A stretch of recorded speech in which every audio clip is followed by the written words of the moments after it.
Yes, अभी start हुआ ना सर?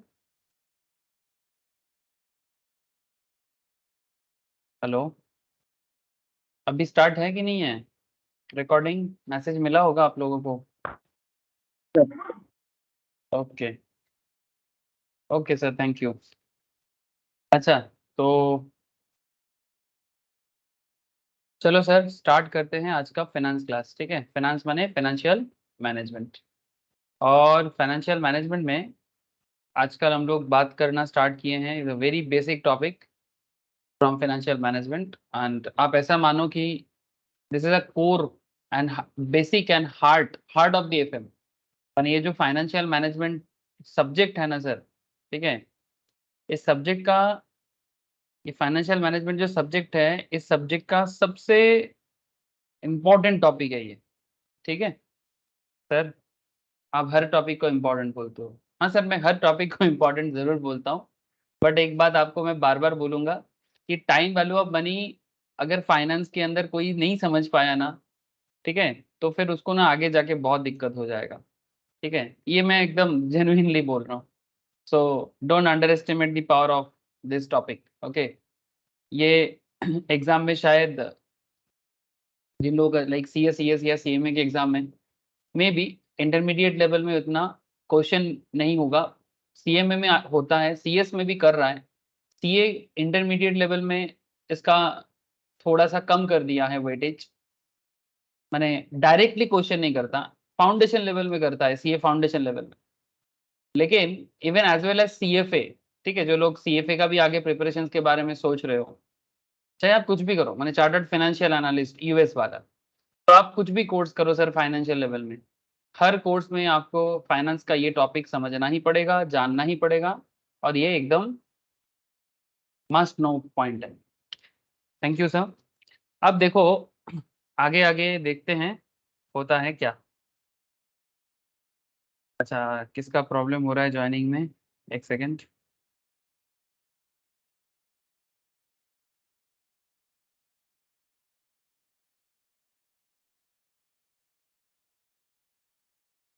तो लास्ट लास्ट जो क्लास हुआ था सर, उसमें हम लोग ना टाइम वैल्यू ऑफ मनी के बारे में इतना चीज पढ़े थे।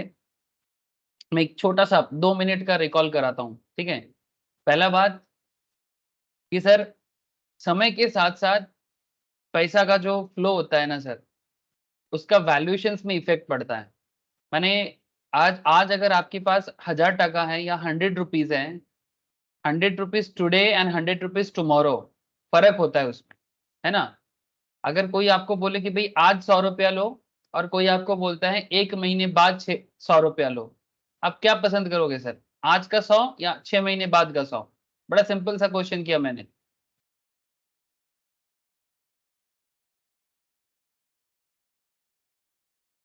हेलो, अगर कोई आपको पूछता है कि या तो आज 100 रुपीज ले लो, या फिर 6 मंथ्स लेटर 100 रुपीज ले लेना, आप मुझे एक चीज बताओ, आप क्या पसंद करोगे, आज या 6 मंथ्स लेटर? बोलो ना सर। सर ऑब्वियसली आप लोग यही सोच रहे हो ना सर, कितना बोका बोका क्वेश्चन कर रहा है। हाँ सर, मैं तो बोका हूं ही।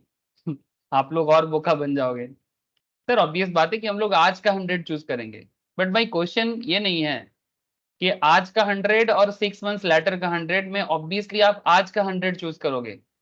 बट क्यों सर? 6 मंथ्स लेटर जो 100 रुपीज आपको मिलेगा, वो आप क्यों नहीं लेना चाहते? इसका जवाब दे दो मुझे सर। 6 महीने बाद आप 100 रुपीज क्यों नहीं लेना चाहते? क्यों आप आज का 100 रुपीज चूज करना चाहते हो? What is the logic behind this? Because 6 month के बाद उसका वैल्यूएशन गिर जाएगा।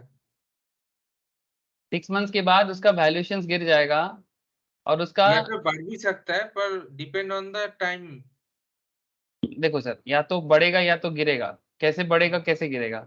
वैल्यूएशन कम होगा ड्यू टू इन्फ्लेशन, है ना। तुमने जो बात किया सर कि 6 मंथ्स लेटर, अगर इन्फ्लेशन मार्केट में तो रहता ही है, इन जनरल इन्फ्लेशन मार्केट में ऑलवेज रहता है।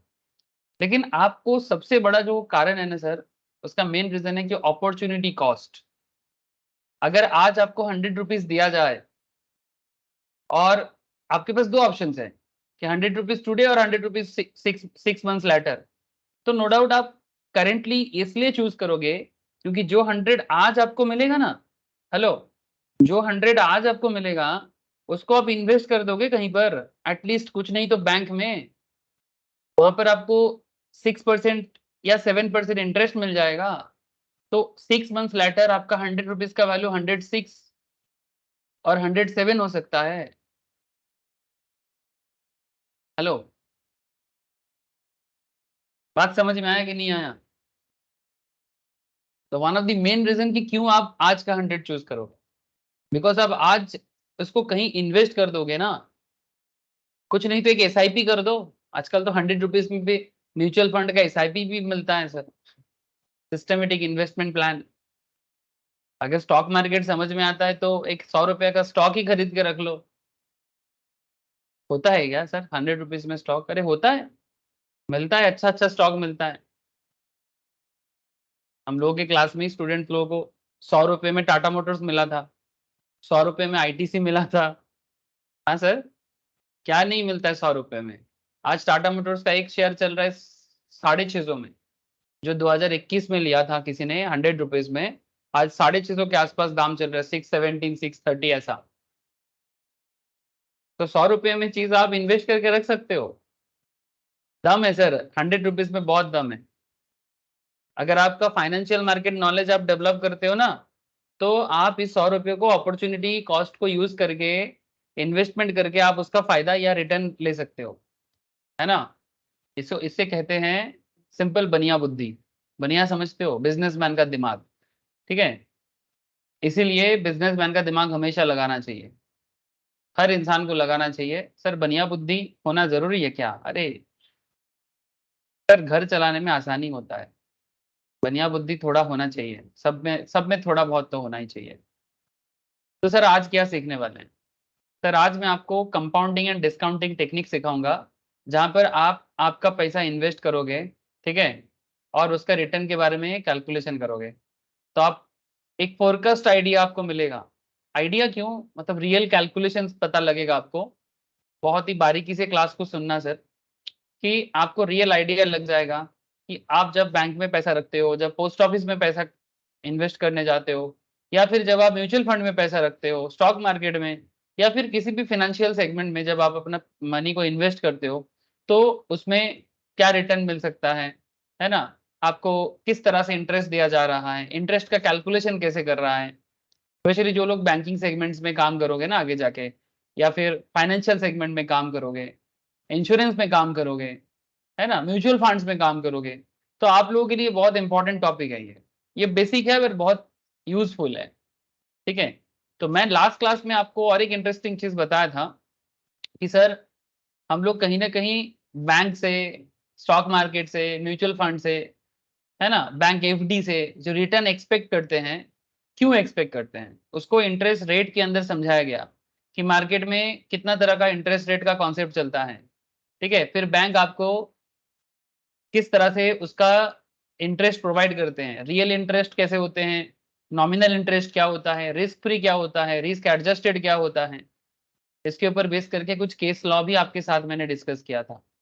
इसके ऊपर बेस करके कुछ केस लॉ भी आपके साथ डिस्कस किया था कि अगर आप कहीं पर अपना पैसा इन्वेस्ट करते हो और इन्फ्लेशन है वहां पर कि रिस्क फ्री रिटर्न मिल रहा है, तो आप कितना रिटर्न एक्सपेक्ट कर सकते हो फाइनेंशियल इंस्टीट्यूशन से, लाइक बैंक से। तो उसके ऊपर कुछ 4-5 केस लॉ हुआ था। तो इस तरह से आपका एक कॉन्सेप्ट बिल्डअप हुआ था सर, कि फाइनेंस हमें कैसे हेल्प कर सकता है। और एक इंपॉर्टेंट चीज मैंने लास्ट क्लास में डिस्कस किया था कि फाइनेंस का बेसिक मतलब क्या है, ठीक है? फाइनेंस का बेसिक मतलब होता है sir procurement of fund. Hello, finance का वेरी बेसिक मतलब है sir procurement of funds with a view to minimize the cost of capital. पैसा जुगाड़ करो ऐसे जगह से करो ताकि आपका कैपिटल का कॉस्ट कम हो जाए। माने एक सिंपल एग्जांपल वापस लेता हूं सर, फाइनेंस का एकदम बेसिक बात, ठीक है? ये बात समझ में आ जाए जिंदगी बन जाए सर, सिंपल बात है। आज अगर अगर आपको आज किसी कारण से 1 लाख का जरूरत है, एग्जाम्पल ले रहा हूं, लेकिन ये रियलिटी में भी होता है।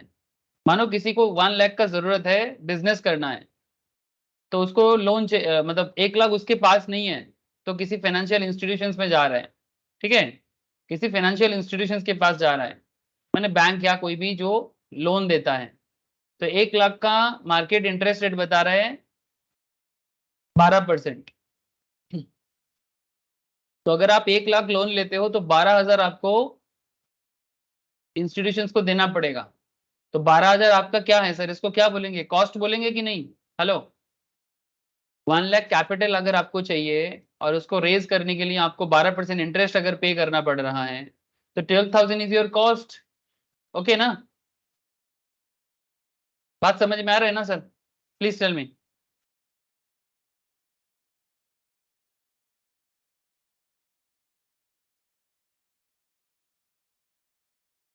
हाँ या ना? सिंपल सा बात कहा सर, मैं तो कुछ बोला ही नहीं है अभी तक।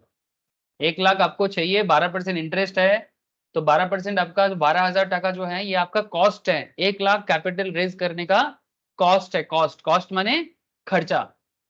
Is it okay? हाँ सर, अरे बोलो, आप लोग एकदम चुप हो। सर 12% इंटरेस्ट तो मैं पा रहा हूँ। नहीं नहीं सर, कहाँ पा रहे हो आप तो दे रहे हो, कैपिटल रेज करने का पैसा। ओहो राहुल, सुनो सुनो सुनो सुनो, मैं यहाँ पर ये पर्सनल एंगल से बोल रहा हूँ, मतलब एक बिजनेसमैन के एंगल से सोचो। एक फाइनेंशियल मैनेजमेंट का पेपर हम लोग किस लिए पढ़ रहे हैं? ताकि एक बिजनेसमैन अपना फाइनेंशियल मैनेज कर सके बिजनेस के अंदर, है ना? एक कॉर्पोरेट हाउस अपना फाइनेंस को मैनेज कर सके अपने बिजनेस के अंदर। अब आपको लोन चाहिए, से for example business loan, Rahul को मानो बिजनेस लोन चाहिए। चलो सर, अगर आपको फंडामेंटल समझने में दिक्कत हो जाए ना, तो आप लोग जरूर पूछ लेना सर। मार्केट में देख लो सर, बिजनेस लोन का इंटरेस्ट रेट मोटा मोटी कितना चल रहा है। ऐसे हाई रेट ऑफ इंटरेस्ट चलता है बिजनेस लोन का। आपका प्रोजेक्ट के ऊपर बेस करके आप लोन के लिए अप्लाई कर सकते हो। अलग अलग बैंक अलग अलग इंटरेस्ट रेट चार्ज करता है, depending on the situations. Business loan interest rate 2023 का पैसा बाजार.com से, पैसा बाजार.com नाम तो सुना ही होगा, एक आइडिया दे रहा है सर। एक्सिस बैंक 14.95 से 19.20% का रेंज रखा है सर। बजाज फिनसर्व 9.75 टू 30% पारानाम तक रेट लगाया है। अच्छा, ये गैप क्यों है, कोई बता सकते हो मुझे? ये एक्सिस बैंक 14.95 से, एक सेकेंड, एक्सिस बैंक 14.95 से 19.20, बजाज फिनसर्व 9.75 से 30%, फ्लेक्सी लोन बोल के कोई कंपनी है 1% पर मंथ। हाँ बोलो सर, बोलो, कोई कुछ कह रहा था। हाँ, आवाज आवाज कट रहा है सर, आप हो सके तो मुझे व्हाट्सअप कर दो एक बार, आपका जवाब मुझे मिल जाए। आवाज कट रहा है थोड़ा।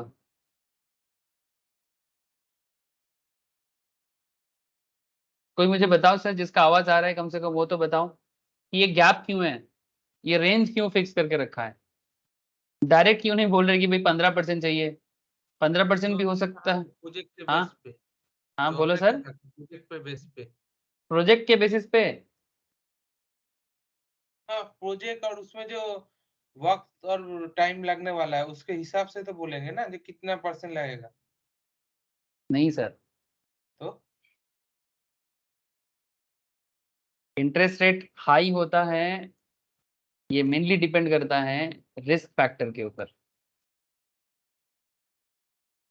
मैंने मेन बात है सर, बिजनेस प्रोजेक्ट तो हो सकता है, चलो ये मैं इसको एकदम इग्नोर नहीं करूंगा, बिजनेस प्रोजेक्ट को टोटली मैं ना नहीं कर सकता, ठीक है।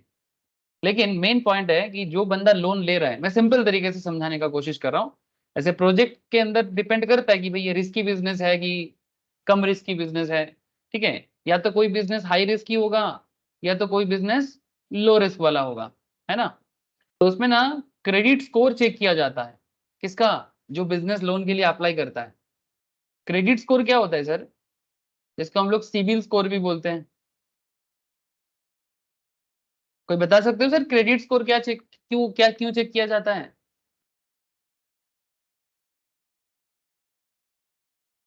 बोलो। ক্রেডিট ওর্থিনেস চেক করার জন্য। क्रेडिट वर्दीनेस चेक করার জন্য। Very good sir. CIBIL score, ये सिबिल एक कंपनी है, इंटरनेशनली बड़ा फेमस है। ये क्रेडिट वर्दीनेस चेक कर सकता है कि आप जो लोन ले रहे हो, ठीक है, जो बंदा लोन ले रहा है बैंक से, वो बंदा लोन रीपे करने लायक है कि नहीं। क्या पहले लोन लिया है? अगर लिया है तो कितना टाइम पे दिया है? अच्छा, अगर पहले कोई लोन का हिस्ट्री नहीं है तो क्या उनको लोन नहीं मिलता? मिलता है, अर्निंग सोर्स के ऊपर बेस करके, कि उसका करंट बिजनेस या करंट सिचुएशंस उसका इनकम को क्या सपोर्ट कर रहा है, क्या रेगुलर फ्लो ऑफ इनकम है। हाँ बोलो सर। सर ये कंपनी रिव्यू देता है ना? कौन?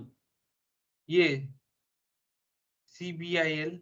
सिबिल रिव्यू नहीं सर, रेटिंग देता है, रेटिंग, क्रेडिट वर्दीनेस। तुम लोग कभी भी किसी बैंक से लोन लेने जाओ, ठीक है, एक कंज्यूमर लोन लेने के लिए जाओ, और वहां पर जाके तुम कोई बजाज फाइनेंस का कार्ड या क्रेडिट कार्ड के लिए बोलो, तो सबसे पहले तुम्हारा सिबिल स्कोर चेक किया जाता है। ये है कंपनी का नाम। रिव्यू नहीं देता है सर, इसका मेन काम है आपका क्रेडिट स्कोर को चेक करना। और इसके क्रेडिट स्कोर नॉर्मली 300 से 900 के बीच में होता है, 300 टू 900। इसमें 300 लोएस्ट है और 900 हाईएस्ट है। तो किसी का सिबिल स्कोर अगर 300 है, इसका मतलब बहुत ही खराब है, और किसी का क्रेडिट स्कोर अगर 900 है, मैंने टॉप लेवल है। लेकिन 900 सिबिल स्कोर होना कोई नॉर्मल बात नहीं है सर, इट्स अ वेरी, बहुत मेहनत का बात है सर, ठीक है, बहुत मेहनत का बात है। हाई लेवल लोन है, लोन रिपे प्रॉपरली करता है, काफी अर्निंग करता है, तभी जाके उसका सिबिल स्कोर 900 में टच कर सकता है। बट हाँ, अगर किसी का सिबिल स्कोर 700 ऑनवर्ड्स होता है, ग्रेटर देन 700, आप मान के चलो कि आपको इजी लोन मिल सकता है। 700 ऑनवर्ड सिबिल को ऑलवेज ट्राई करना, अपना सिबिल को 700 प्लस मेंटेन करने का, जितना अच्छा हो करे। 700, 800, 900, 850 बहुत अच्छा है सर। बट 700 के नीचे आने से दिक्कत है। आप देख सकते हो वेर यू स्टैंड, समझ रहे हो sir, where you stand currently sir हमारे देश में। हाँ बोलो सर। सर आपने जैसे बोला कि रिस्क के ऊपर डिपेंड करता है, तो हाँ, मॉडल हजार रिस्क भी आता है क्या इस प्रोजेक्ट में? कौन सा रिस्क? মডেল হাজার ফিলিংটা বল, বুঝলাম না। ওই টাইপের একটা রিস্ক থাকে না যার মধ্যে আপনার যদি একটা লাইফ ইন্সুরেন্স বা গাড়ি ইন্সুরেন্স হয়ে যায়, তাহলে আপনি হুম। গাড়িটাকে পুরো রেশনালি ড্রাইভ করেন বা নিজের হেলথ এর প্রতি ধ্যান দেন না। কারণ আমার ইন্সুরেন্স তো করাই আচ্ছা, রয়েছে। ওটা ওটা ইন্স্যুরেন্স রিস্কের উপরে বলছিস তুই বেসিক্যালি। হ্যাঁ, মরাল রিস্ক যেটা বলে। মোরাল রিস্ক বুঝতে পেরেছি, ওটা ইন্স্যুরেন্স রিস্ক। আমি এখানে বেসিক লোন পাওয়ার জন্য একটা হ্যাঁ, বিজনেস বিজনেস কে লোন তো কিভাবে প্রজেক্ট অ্যানালিসিস থাকে করে, হ্যাঁ প্রজেক্ট। হ্যাঁ, তো ऑब्वियसली প্রজেক্টের মধ্যে प्रोजेक्ट, देख प्रोजेक्ट तो ऑब्वियसली, बट प्रोजेक्ट तो कोई ह्यूमन बीइंग चलाएगा ना सर। হ্যাঁ, प्रोजेक्ट प्रोजेक्ट कितना बेहतर है उससे भी इंपॉर्टेंट है कि कौन उस प्रोजेक्ट को रन करेगा, उसका ও क्रेडिट और देने, that is the main part. Project अच्छा हो सकता है, बिजनेस आइडिया टॉप लेवल हो सकता है, बट ह्यूमन बीइंग जो उसको चलाने वाला है, उसका उसका क्या, उसका अर्निंग सोर्स क्या है, उसका पापा के पास कितना पैसा है, ऐसे पापा का पैसा नहीं, मैंने उसके पास कितना सपोर्ट है। अगर उसके पास है, पापा के पास है, तो पापा से लेके कर रहा है तो भी चलेगा। अच्छा, पापा नहीं दे रहे तो, मैंने फादर उसका सपोर्ट में नहीं है तो फिर वो खुद कितना मेहनत से उसको बनाने का कोशिश किया है, क्या थोड़ा बहुत भी रेवेन्यू है उसका बिजनेस पे? शुरू में ही तो लोन लेने चले नहीं, नहीं तो चले गए। अगर शुरू में ही लोन लेने चले गए तो फिर उसमें थोड़ा सा तो कैपिटल सपोर्ट का जरूरत है, आपको मॉर्गेज वगैरह करना पड़ता है। बिना कुछ थे कि थोड़ी ना बैंक देता है सर, वो गवर्नमेंट स्कीम अलग होता है। Government scheme is different thing, मुद्रा योजना, पश्चिम बंगाल सरकार भी कभी कभी देता है, सेंट्रल गवर्नमेंट का बहुत सारा प्रोजेक्ट है, वो that is different thing. But एक बैंक बिजनेस को समझो, बैंक का बिजनेस को समझो, ठीक है, वो आपका सिविल्स को चेक करेगा, क्रेडिट वर्दीनेस देखेगा। ये जो इंटरेस्ट रेट हाई तब हो जाता है जब बैंक को लगता है कि भाई इस बंदे को लोन देना हमारे लिए ज्यादा रिस्की है, और जब उनको पता लगता है कि भाई इस बंदे को लोन देना कम रिस्की है, तब इंटरेस्ट रेट को कम कर सकता है। दैट इज द रीजन, चाहे आप होम लोन लेने जाओ, चाहे आप बैंक लोन ले, बिजनेस लोन लेने जाओ, कार लोन लेने जाओ, in every case car loan वगैरह में फिर भी थोड़ा सा कॉन्सेप्ट नॉर्मल रहते हैं, बट फिर भी ये सिचुएशंस को जरूर चेक करता है। इनकम का फ्लो कितना है उस पर बहुत कुछ डिपेंड करता है। मैं आपको बैंक के एंगल से बात कर रहा था, ये जो मेरा बातचीत चल रहा था ये बैंक के एंगल से, मैंने फाइनेंशियल इंस्टीट्यूशंस के एंगल से, ठीक है, सिर्फ बैंक नहीं। जैसे एक्सिस बैंक तो प्योर बैंक है, बजाज फिनसर्व तो सिर्फ एक फाइनेंशियल कंपनी है, फ्लेक्सी लोन्स भी फाइनेंशियल कंपनी है, एचडीबी फाइनेंशियल सर्विस एचडीएफसी का एक सब्सिडियरी है। ये जो एचडीबी है ना, ये एचडीएफसी का ही सब्सिडियरी है। IDFC first bank is a pure bank, HDFC bank is also pure bank. Indifi ये भी फाइनेंशियल कंपनी है। NBFC, Kotak Mahindra, Lendingkart, M Capital, NeoGrowth, Tata Capital, UGRO Capital, आजकल बहुत सारा आ गया। ठीक है, जो भी है आप चेक कर सकते हो कि आज के डेट में एक बिजनेस लोन कैसे मिलता है। तो मैं आपको जो भी एग्जाम्पल्स बना रहा था अभी, उस एग्जाम्पल को मैं इसी एंगल से बना रहा था सर, कि आपके पास 1 लाख का जरूरत है, आपको बिजनेस करने के लिए मानो 1 लाख का नीड है। तो ये जो 1 लाख का नीड है ना सर, इसको हम प्रोक्योरमेंट ऑफ फंड्स कहते हैं, जुगाड़ लगाना। उसके लिए मान के चलें कि 12% इंटरेस्ट, मैं यहाँ पर एजम्पशन लिया, तो 1 लाख का 12% आपको पे करना है। That is the reason sir मैंने बोला कि ये आपका कॉस्ट है। बुझते पारली राहुल बाबट्टा? है सर। ओके, अब देखो सर, अब ये 1 लाख तो आप मुंह दिखाने के लिए तो नहीं उठाए ना, इस पे आपको क्या करना है, बिजनेस करना है। अब बिजनेस पे ये 1 लाख आप क्या करोगे, इन्वेस्ट करोगे। तो प्रोक्योरमेंट ऑफ फंड तो हो गया, जिसमें आपको कॉस्ट ऑफ कैपिटल कितना हो रहा है, परसेंटेज में बोलो तो 12%, और अमाउंट में बोलो तो एज पर the example 12,000। Deployment of fund क्या है, अब उसी पैसे को मार्केट में लगाना है, इन्वेस्ट करना है। तो जब आप 1 लाख इन्वेस्ट करोगे तो आपको रिटर्न का उम्मीद है ना, बिना रिटर्न के मतलब एक बिजनेसमैन रिटर्न के लिए ही तो आता है मार्केट में। तो 12% इन्वेस्ट करेगा, मैंने 12% कॉस्टिंग भोगेगा, तो उससे ज्यादा तो चाहिए, एटलीस्ट 15%। मैंने 1 लाख का 15% मैंने कम से कम 15,000 बिजनेस से उसको इनकम करना है सर, कम से कम 15,000, तो जाके 1 लाख लगा के 3,000 घर पे लेके जा पाएगा। हेलो, अंडरस्टैंड हो रहा है ना बात? 15,000 से 15,000 मैंने क्यों माना, मैंने माना कि आप बिजनेस में उसको इन्वेस्ट करके कम से कम 15% कमा रहे हो, तो जाके 3% का गैप आपका क्या है, अर्निंग है, इनकम है, प्रॉफिट है। उस प्रॉफिट से भी आपको अपना बिजनेस में कोई आपके दुकान में काम करता है, उनका सैलरी देना है या वेजेस देना है, वो उसी से आएगा सर, उसी से आएगा। फिर कुछ बचेगा तो 1,000 2,000 घर लेके जाओगे, या 2,500 500 टका मानो वेजेस सैलरी दे दी। इस तरह से होता है सर। तो बिजनेस का सबसे इंपॉर्टेंट पार्ट यही है, a firm can create wealth for it shareholder. Business करने से ही बिजनेस एकदम लाल हो जाएगा, लालो लाल हो जाएगा, ऐसा जरूरी नहीं है। डिपेंड करता है कि आप उसको कैसे मैनेज करते हो, and that is the reason financial management is the key part of any business. जो बिजनेस फाइनेंशियल मैनेज नहीं कर पाया, बड़ा से बड़ा बिजनेस फेलियर हो जाता है। इसलिए कहते हैं कि firm can create wealth for it shareholder, माने जो उसके बिजनेस में मालिक बनता है, only by ensuring R greater than KC. जैसे मैंने एग्जांपल लिया था कि 15% आप रिटर्न कमाओगे और आपका कॉस्ट ऑफ कैपिटल है 12%, तो तब जाके आपने 3% कमाया, ये अर्निंग इज 3%, वो भी कुछ कम नहीं है सर। बड़ा बड़ा बिजनेस अभी भी आशा देख रहा है, पेटीएम, नाइका, जोमेटो, ओला अभी भी आशा में है, ओयो रूम, कि अभी भी उनका ना रिटर्न ज्यादा नहीं हुआ, कॉस्टिंग अभी भी ज्यादा है, अभी भी प्रॉफिट का मुंह नहीं देखा। अब धीरे धीरे डेवलप कर रहा है, पेटीएम रिसेंटली थोड़ा डेवलप किया है, नाइका का भी मैं सुन रहा था कि अभी धीरे धीरे कर रहा है, समय लगेगा बट कर लेगा, that's true. But I hope you understand कि बड़ा से बड़ा बिजनेस भी इसी के तलाश में होते हैं कि रिटर्न कॉस्ट से ज्यादा हो। जब जब जब आपका रिटर्न कॉस्ट से ज्यादा रहेगा, आपका बिजनेस आगे बढ़ता रहेगा। जिस दिन ऐसा होगा कि खर्चा ज्यादा और रिटर्न कम हो गया, अब आप धीरे धीरे चिंता बढ़ जाएगा। बहुत इंटरेस्टिंग कॉन्सेप्ट है सर। एक चैप्टर पढ़ाऊंगा सर, ये टाइम वैल्यू ऑफ मनी थोड़ा सा डेवलप कर लो।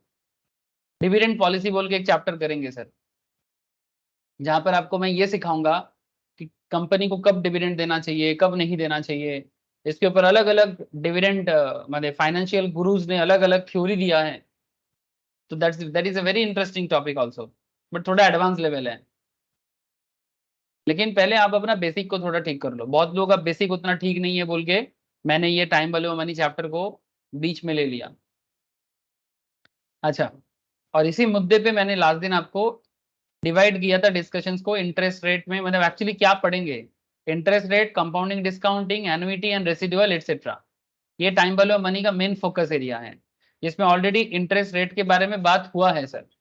इंटरेस्ट रेट क्या है, बैंक क्यों इंटरेस्ट देता है, ठीक है, लोग क्यों इंटरेस्ट लेता है, वो कॉन्सेप्ट लास्ट क्लास में डिस्कशन हुआ था। आज का चर्चा होगा कंपाउंडिंग डिस्काउंटिंग में, ठीक है। भूलना नहीं है सर, आप लोग बहुत जल्दी भूल जाते हो।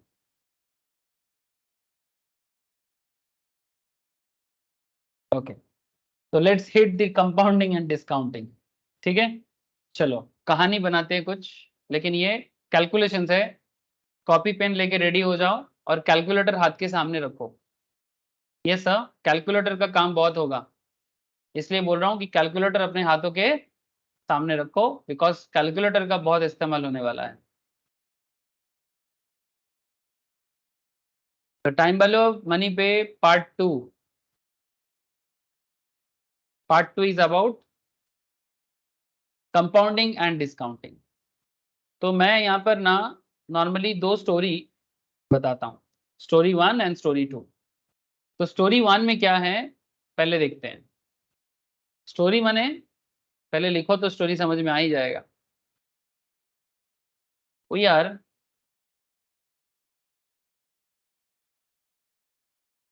डिपॉजिटिंग 5,000, इजी एग्जाम्पल ले रहा हूँ। आगे आगे आप अपना एग्जाम्पल लेवल बढ़ा देंगे सर, मैंने टफ क्वेश्चन करा देंगे, बट पहले इजी क्वेश्चन करो। We are depositing 5,000 in a bank. आप बैंक में 5,000 टका डाल रहे हो today, okay,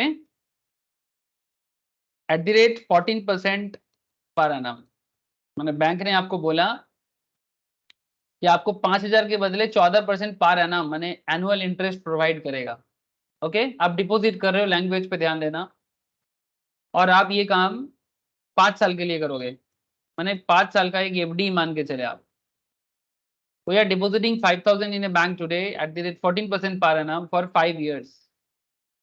Question is, what will be the accumulated amount after 5 years?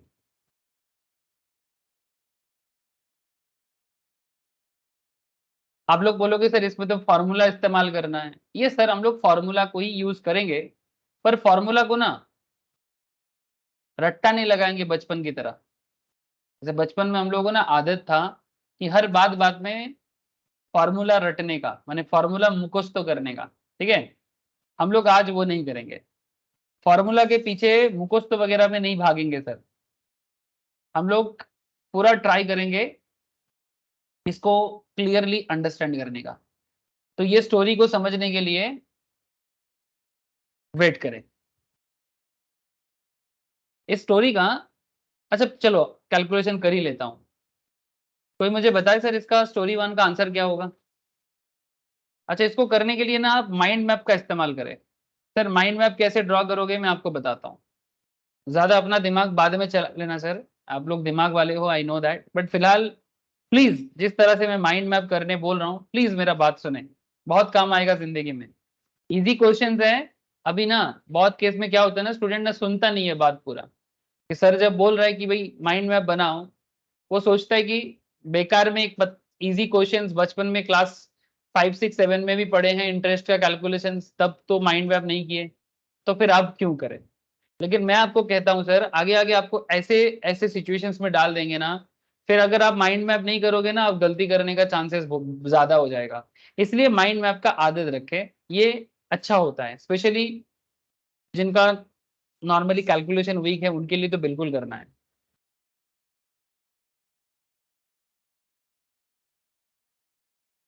Sir ये एरो मैंने क्यों दिया, क्योंकि हम, आज आप यहां पर खड़े हो, ठीक है, यहाँ खड़े होके आप पैसा डिपॉजिट करने बैंक में जा रहे हो सर, बैंक आपको 14% एफडी में इंटरेस्ट के लिए बता रहे हैं, आप बड़ा खुशी खुशी जा रहे हो और अपने पॉकेट में 5,000 लेके जा रहे हो और बैंक में जाके डाल दिया 5,000, ठीक है, 5,000 का एक एफडी बना लिए। बैंक ने आपको बोला कि हम लोग आजकल 14% पर एनम इंटरेस्ट दे रहे हैं, आप बड़ा खुश हो। ऐसे तो बैंक 14% नहीं देता है, बट फिर भी मैं एग्जाम्पल के लिए खुशी मनाने के लिए बोल रहा हूँ।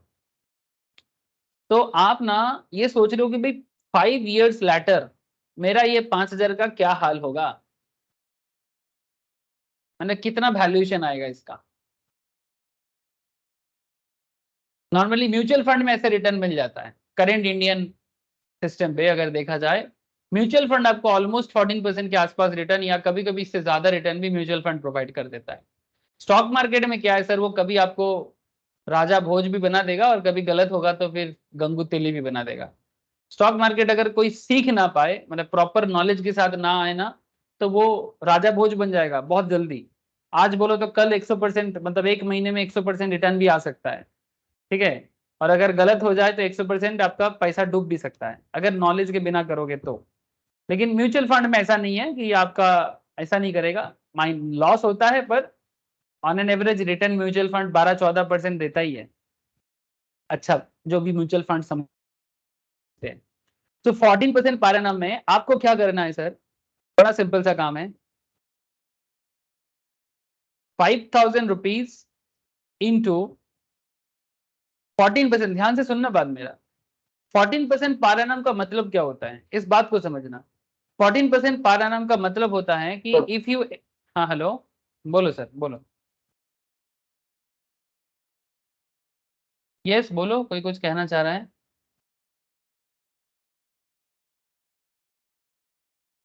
हेलो। Hello sir. हाँ बोल बोल শুনছি।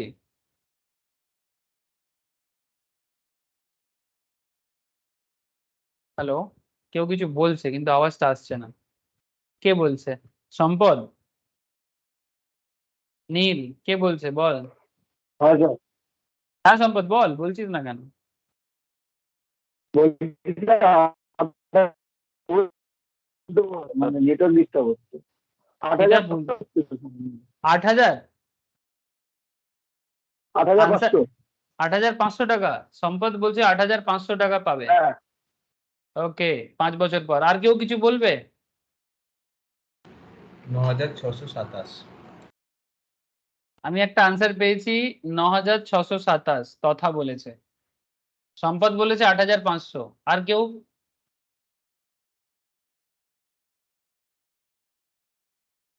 और क्यों ट्राई कर रहे हो सर? ऐसे तो ये बचपन बचपन वाला प्यार है, यानी ये कैलकुलेशन कंपाउंडिंग डिस्काउंटिंग का क्वेश्चन है। रेट ऑफ इंटरेस्ट का बचपन में भी करते थे, सूद का कैलकुलेशन। बोलो, एनी आंसर मोर?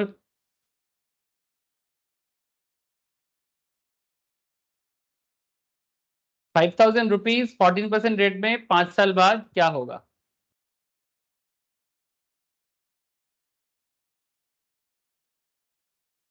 और कोई जवाब मुझे नहीं आ रहा है, तो मैं आंसर को सॉल्व करने के पीछे भागू और देखूं कि सर कौन सा जवाब सही है।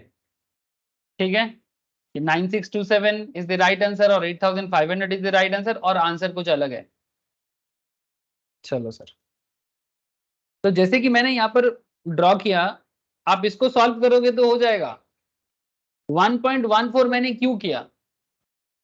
1.14 का मतलब क्या होता है सर? 14% इंटरेस्ट रेट है, इसको ना कोई कोई फॉर्मूला नहीं चाहिए। आपको बस कॉमर्शियल कैलकुलेटर हाथ में लेना है और 14% को डिवाइड करना है 100 से, तो आपको 0.14 मिलता है। सर क्यों किया ऐसे? सर ऐसा इसलिए क्योंकि 100 को ना 1 में कन्वर्ट कर दिया। इसका सिंपल मतलब निकाल रहे हैं फॉर्मूला को सेट करने के लिए। एक्चुअली फॉर्मूला इसी कॉन्सेप्ट पे बना हुआ है, 1 + i whole to the power n। अब मैं फॉर्मूला नहीं रटा रहा हूं, अभी फॉर्मूला का पूरा लिस्ट दे देंगे, बाद में घर पे बैठे बैठे रट लेना सर, ठीक है, कि कंपाउंड में क्या फॉर्मूला चाहिए, डिस्काउंट में क्या फॉर्मूला चाहिए। पर जिंदगी फॉर्मूला से नहीं चलता, जिंदगी नॉलेज से चलता है। बैंक में जाओगे पैसा जमा करने के लिए, या कोई इंश्योरेंस एजेंट आपको आके कुछ समझा रहा है, तो क्या आप फॉर्मूला याद करोगे बैठे बैठे? अंडरस्टैंडिंग होगा तो फटाफट कैलकुलेट कर लोगे, और कमर्शियल कैलकुलेटर जो आपके पास होगा उसी से कर लोगे, साइंटिफिक का भी जरूरत नहीं है, इसीलिए बोल रहा हूं। सो 0.14 का क्या मतलब है? 0.14 बेसिकली परसेंटेज को पॉइंट में कन्वर्ट कर दिया। इसको अगर +1 कर दिया जाए तो इसका क्या मतलब होता है कि if you invest 1 rupee today, hello, बहुत सिंपल बात कर रहा हूं सर, इस पे कोई घुमाना फिराने का बात नहीं है, कोई घुमा फिरा नहीं है। If you invest 1 rupee today, you will get back 14 पैसा एक्स्ट्रा। टोटल में आपको प्रिंसिपल प्लस इंटरेस्ट मिलके, हेलो, प्रिंसिपल प्लस इंटरेस्ट मिला के कितना मिलेगा आपको? 1 टका 14 पैसा। ये बात समझ में आ रहा है सर? बहुत सिंपल बात कहा आपको मैंने कि आज अगर आप 1 टका इन्वेस्ट करते हो आपको 14 पैसा एक्स्ट्रा मिलेगा। So 1 rupee is the principal amount और 14 पैसा इज द इंटरेस्ट अमाउंट। तो जब आपको टोटल में मिलेगा तो आपको एक्चुअली 1 टका 14 पैसा मिल जाएगा। इसीलिए फॉर्मूला को इसी तरह से 1 + i whole to the power n, ठीक है। अब नंबर ऑफ ईयर तो मैंने बोला ही नहीं, उसको करना है आगे, लेकिन नंबर ऑफ ईयर को क्या करना है वो तो आपको अभी समझ में आ जाएगा सर। 2 मिनट का खेल है, एक बार सिखाऊंगा, थोड़ा समय लगेगा लेकिन लाइफ लॉन्ग काम आएगा। अब प्लीज कृपया करके ध्यान दे, जब आपको पूछा जाए ना कि 14% रेट पे 5,000 का क्या वैल्यू होगा, तो आपको क्या करना है? फिर से कर रहा हूं सर, कैलकुलेटर हाथ में लो, 14 डिवाइडेड बाई 100 करो, 0.14 आएगा। इसको +1 करो, माने 1 रुपी इन्वेस्ट करने से इंटरेस्ट मिलेगा 14 पैसा, कुल मिला के प्रिंसिपल प्लस इंटरेस्ट मिला के बनेगा 1.14 पैसा। इसको अपने प्यारा सा कैलकुलेटर में एक बार इंटू दबाओ, एक बार इंटू दबाओ, इंटू दबाने के बाद कैलकुलेटर में इक्वल का वैल्यू है ना सर, इक्वल है ना, इक्वल 4 बार दबाना, इंटू दबाने के बाद 4 बार इक्वल दबाना सर, ठीक है। তাহলে কত আসছে এইটা 4 বার দেওয়ার পরে,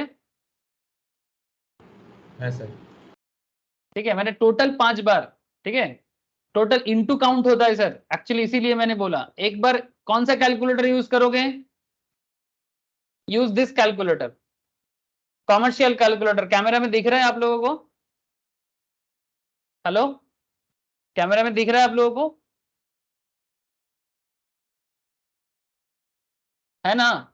इस तरह का commercial calculator, don't use scientific. Scientific में पावर ऑप्शंस होते हैं ना, टू दी पावर लगा सकते हो आप, डोंट डू दैट। आप लोग कॉमर्स स्टूडेंट्स हो सर, आप लोगों के लिए साइंटिफिक कैलकुलेटर यूज करना मना है। हाँ सर मना है, इसीलिए बोल रहा हूं। ना तो इंस्टीट्यूट ऑफ चार्टर्ड मौका देता है, ना तो कॉस्ट इंस्टीट्यूट, ना ही कंपनी सेक्रेटरी वाले, या ना तो कोई सीएफए इंस्टीट्यूट भी आपको मौका नहीं देगा। आपको कॉमर्शियल कैलकुलेटर ही यूज करना पड़ेगा, साइंटिफिक अलाउड नहीं है। इसके पीछे रीजन है, क्योंकि आपको लॉजिक समझ में नहीं आएगा साइंटिफिक यूज करने से। सो 1.92 ये जो मैंने निकाला ना, इसको बोलते हैं फैक्टर। अब ये जो फैक्टर आया इसको इंटू कर दो सर, किसके साथ इंटू करेंगे? 5,000 के साथ। बहुत इजीली जवाब आ गया सर, 9627। मैं इतना सारा थोड़ा सा सुना के बोल रहा हूँ, अलग अलग बात कर रहा हूँ, नहीं तो ये तो 2 सेकंड में हो जाता सर। लेकिन मैं समझाने का कोशिश कर रहा हूँ सर आपको कि अब तो आगे ये तो बस शुरुआत है सर, आगे बहुत सारा अलग अलग टाइप ऑफ क्वेश्चंस आपके सामने रहेगा, लेकिन आपको ये गलती नहीं करना चाहिए। तो बेसिकली ये जो सिचुएशंस बना है ना सर, इसको बोलते हैं कंपाउंडिंग टेक्निक। कंपाउंडिंग में क्या होता है मुझे नहीं पता, संपत ने 8,500 कैसे निकाला, और ये 1.14 को कोई कोई क्या करेगा ना, 1.14 इंटू 1.14, ठीक है, फिर जो वैल्यू आएगा उसको इंटू 1.14, ऐसा ना करे। एक बात बार बार बोल रहा हूँ कि साइंटिफिक अलाउड नहीं है, तो कॉमर्शियल कैलकुलेटर में ऐसा बार बार ना करे, सिंपल फॉर्मूला कॉन्सेप्ट यूज करे, सिंपल कॉन्सेप्ट यूज करे। कैलकुलेटर में सबसे पहले 1.14 दे दो, माने 14 डिवाइडेड बाई 100 प्लस 1, 1.14 को इंटू दे के, ठीक है, इंटू एक बार दबाओ, काउंट करो उसको मुंह में एक बार, फिर इक्वल दो 4 बार, 1 2 3 4, जो भी आपके कैलकुलेटर दिखा रहा है इसको इंटू करो 5,000 के साथ, आंसर आ जाएगा 9627। मैं फिर से दिखाया सर, ये कैलकुलेशन आपको इजीली कैलकुलेट हो गया सर, कि अगर आप 5,000 टका बैंक में कंपाउंड इंटरेस्ट हो रहा है ना, इसमें क्या हो रहा है ना, पहला साल जो आपको मिला ना वो वाला अमाउंट फिर से कंपाउंड हुआ नेक्स्ट ईयर में, फिर जो सेकेंड ईयर मिला वो फिर से कंपाउंड हुआ, तो ये कंपाउंडिंग हो रहा है सर, सिंपल इंटरेस्ट नहीं है, सब कंपाउंड इंटरेस्ट है। इसलिए जो भी अमाउंट मिलता है वो अमाउंट के ऊपर फिर से अमाउंट आ जाता है और उस अमाउंट पे आपको इंटरेस्ट मिलता है। तो 5,000 टका 14% रेट में कहीं पर भी रखोगे, बैंक में रखो, म्यूचुअल फंड दे दे, कोई भी दे दे, 9,627 टका होता है। तो अगर आप अपना फाइनेंशियल प्लान बना रहे हो ना कि आगे जिंदगी में कुछ खरीदना है या कुछ भी, और आप चाहते हो कि आपको सही टाइम पे सही पैसा आपके पास हो जाए, तो आप देखो कि कहां पर आपको रिटर्न प्रॉपरली मिल रहा है, उस तरह से प्लान करो। स्टॉक मार्केट का नॉलेज लो, म्यूचुअल फंड का नॉलेज लो, कैपिटल मार्केट का नॉलेज लो, और फाइनेंशियल मैनेजमेंट जान लो सर, तो आपको सुविधा होगा खुद के लिए भी, और जब आप यही चीज बिजनेस के एंगल से सोचोगे तो बिजनेस को भी सिमिलर सुविधा होता है, ठीक है, और कुछ नहीं है। कहानी का ये था पहला part, this is the compounding concept, very easy concept sir, formula नहीं रटाया मैंने अभी आपको, मैंने जस्ट आपको तरीका बताया, फॉर्मूला तो आपको बाद में मैं बोला ना सर, लिस्ट दे देंगे आपको, आप बैठे बैठे फॉर्मूला रट लेना। Second is the story number 2। Story 2 में क्या है,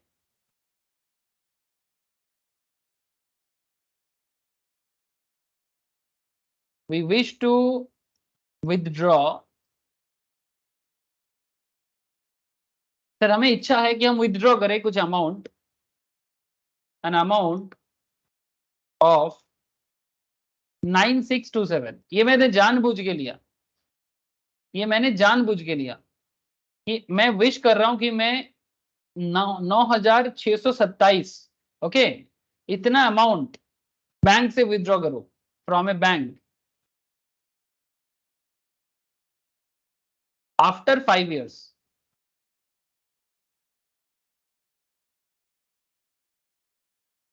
क्वेश्चन ये पूछना चाहता है, what amount should be deposited today at 14% per annum to make that money withdrawable, to make that money withdrawable, okay, समझ में आया सर, क्वेश्चन समझ में आया। हम चाहते हैं कि 5 साल बाद 9,627 टका बैंक से निकाले, बट आज बैंक में कितना जमा करे कि बैंक हमको 14% रेट में अगर इंटरेस्ट देता है तो जाके मुझे 5 साल बाद 9,627 मिलेगा। इस कहानी का मजा यह है sir, again mind map draw करो तो पता लगेगा, मैं क्यों बार बार माइंड मैप के पीछे बोलता रहता हूं।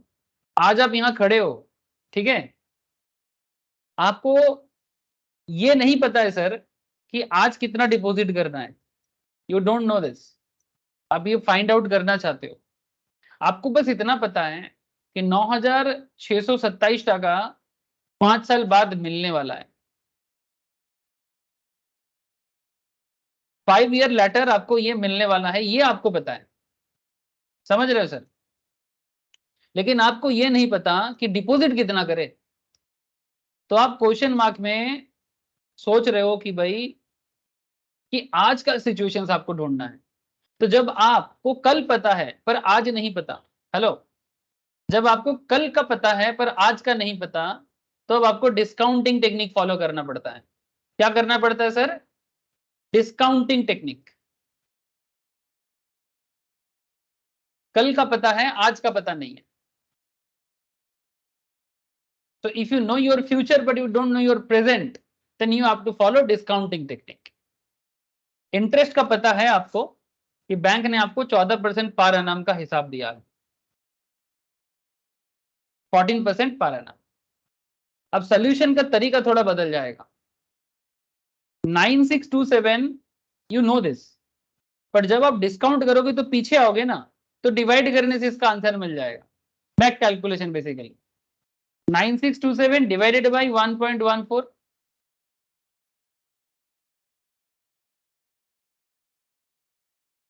Whole to the power 5। माने 1 টাকা डालने से 1 টাকা 14 पैसा होता है, ये तो पता है, और 5 साल मेरा टाइम पीरियड है। अब आप ये कैलकुलेट करके मुझे बताओ कि आपको कितना वैल्यू आ रहा है सर। अच्छा, ये कैसे कैलकुलेट करोगे? माने कैलकुलेटर में क्या करोगे? फॉर्मूला नहीं पता है अभी आपको, ठीक है? आपको फॉर्मूला नहीं पता, एक्चुअली फॉर्मूला ही करने वाले हो, बट फॉर्मूला से नहीं समझा रहा हूं। करना क्या है, पीछे कैसे कैलकुलेट करने वो बता रहा हूं। तो यू नो 1 টাকা डालने से 1 টাকা 14 पैसा, तो 1.14 ये तो समझ में आ गया। 14% रेट ऑफ इंटरेस्ट को तोड़ के +1 कर दिया। लेकिन इस बार और इंटू नहीं करेंगे, डिवाइड करेंगे। अच्छा, डिवाइड ना काउंट नहीं होता। जैसे इंटू जब कैलकुलेट कर रहे थे कंपाउंडिंग के टाइम पे, इंटू काउंट होता है कैलकुलेटर।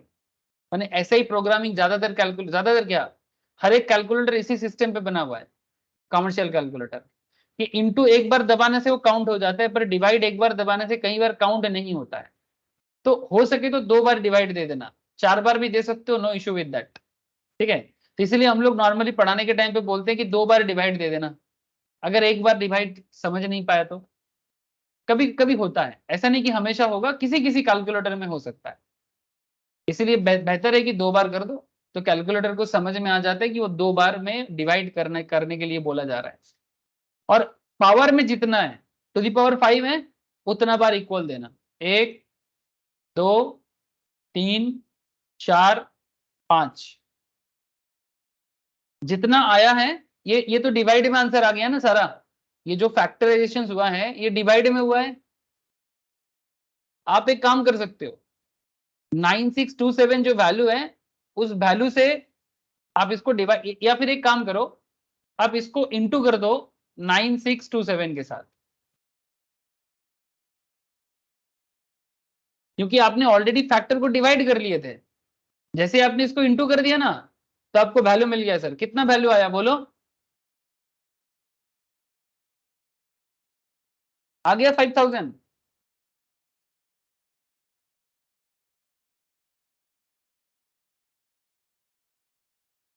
बोलो सर, मैं कैलकुलेशन फिर से दिखाऊंगा, बट अगर समझ नहीं आया तो पूछो मुझे।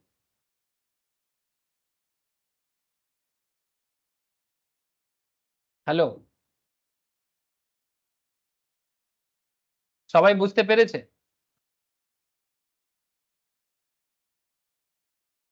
हाँ सर, अरे पूछ लो सर, कोई डाउट है तो मन में पूछ लो, क्योंकि बाद में ना दिक्कत बढ़ जाएगा। फिर जो प्रॉब्लम है अभी शॉर्ट आउट कर लो। दीपायन, नील, पूर्वा, Rahul, Sampad, Shalini, Pratha, any doubt sir?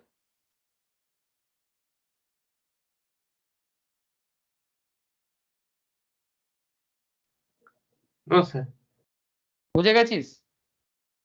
তাহলে আনসার কত হলো?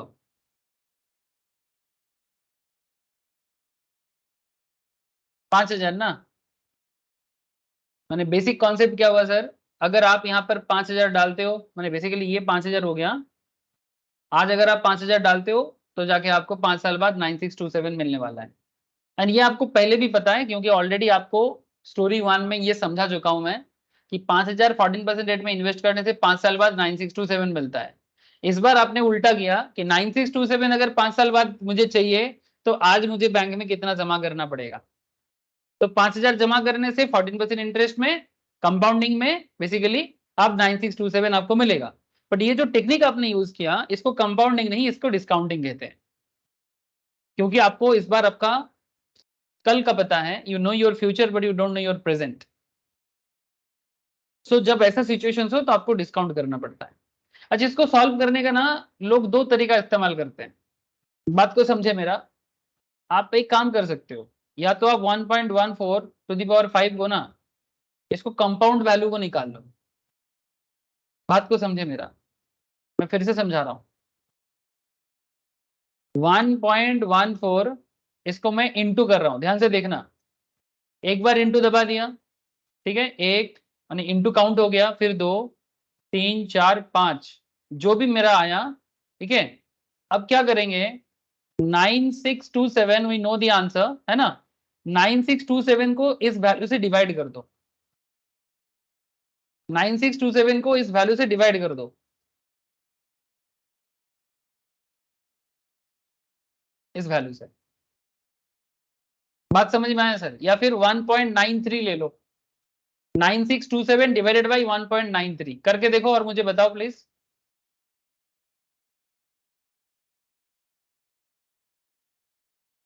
वन पॉइंट नाइन, थोड़ा फ्रैक्शन का डिफरेंस हो रहा है, समझ रहे हो सर? ये एक्चुअली 4999 होने वाला था पॉइंट समथिंग, तो ये 5000 का ही जवाब है। या फिर 1.94 बेहतर होता शायद, 9627 डिवाइडेड बाई 1.94,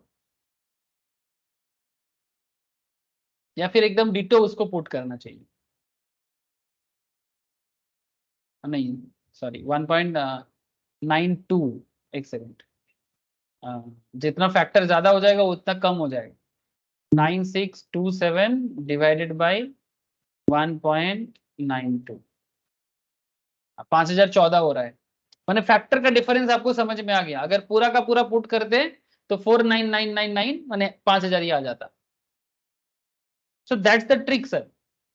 बिना फॉर्मूला का भी, एक्चुअली ये फॉर्मूला ही है, बिना फॉर्मूला का नहीं हो रहा है, बट आप समझ के कर रहे हो। इस बार एक बार आपने डिवाइड करके निकाला। अच्छा, मैं आपको यहाँ पर दो ट्रिक बता रहा था कि या तो आप 1.15 का कंपाउंड करो फिर 9627 से उसको डिवाइड करो, या फिर बेहतर जो होता है, जो ज्यादा बुद्धिमानी है या ज्यादा स्मार्ट कॉन्सेप्ट है, आप डायरेक्टली 1.14 का डिस्काउंट फैक्टर निकाल लो। क्या निकाल लो सर? डिस्काउंट फैक्टर, इसको डिस्काउंट फैक्टर बोलते हैं, very popular concept. Discount factor माने सर, डिस्काउंट फैक्टर का मतलब होता है कि 1.14 डिवाइड करके 5 साल में कितना होता है। तो ये जो 5 साल का वैल्यू आया ना, इसको डिस्काउंट फैक्टर बोलते हैं, या इंटरेस्ट फैक्टर भी बोलते हैं। जो वैल्यू आया इसको 9627 के साथ इंटू कर दो, ये इजीली हो जाएगा। मैंने आपको अलग अलग करके कैलकुलेट नहीं करना है। एक बार आप कंपाउंड किए फिर 9627 से डिवाइड किए, एक दो नंबर के लिए इतना मेहनत थोड़ी करना है। और कॉन्सेप्ट भी तो क्लियर होना चाहिए, क्योंकि अगर आप पहले ही डिस्काउंट फैक्टर निकाल लेते हो तो डायरेक्टली इंटू कर सकते हो अमाउंट के साथ। और अगर आप डायरेक्ट मतलब डिस्काउंट फैक्टर आप नहीं निकाल पाते तो आपको क्या करना चाहिए, 1.14 का कंपाउंडिंग वैल्यू निकालो फिर 9627 से उसको डिवाइड करो, तो भी आपको सेम जवाब मिलेगा। लेकिन इसको डिस्काउंटिंग क्यों कहेंगे? क्योंकि हमें हमारा फ्यूचर पता है, हमें हमारा प्रेजेंट नहीं पता। हमें ये पता है कि 5 साल बाद हमें कितना मिलने वाला है, पर हमें ये नहीं पता कि आज क्या होने वाला है। तो जब भी आपको बैक गियर में आना पड़ेगा तब आप डिस्काउंटिंग टेक्निक का इस्तेमाल करें, और जब आपको सामने जाना पड़ेगा तब आप कंपाउंडिंग टेक्निक का इस्तेमाल करें। कंपाउंडिंग एंड डिस्काउंटिंग का कॉन्सेप्ट में अगर कोई प्रॉब्लम है अभी बता दो सर। कंपाउंडिंग एंड डिस्काउंटिंग के कॉन्सेप्ट में अगर कोई प्रॉब्लम है मुझे अभी पूछ लो सर, क्योंकि अभी मैं क्वेश्चन स्टार्ट करूंगा क्वेश्चन स्टार्ट करूंगा तो फिर अगर आप लोग गलत जवाब दोगे तो ना तो मुझे अच्छा लगेगा और ना ही आप लोगों को अच्छा लगेगा। मैं अभी कुछ क्वेश्चन दूंगा, आप लोगों को करना है और मुझे बताना है इसका आंसर क्या होगा। मुझे सबका राइट आंसर चाहिए सर, किसी एक आध जन का राइट आंसर से मुझे खुशी नहीं मिलता। टीचर किसी एक का थोड़ी होता है सर, इसलिए मुझे सबका सही आंसर चाहिए।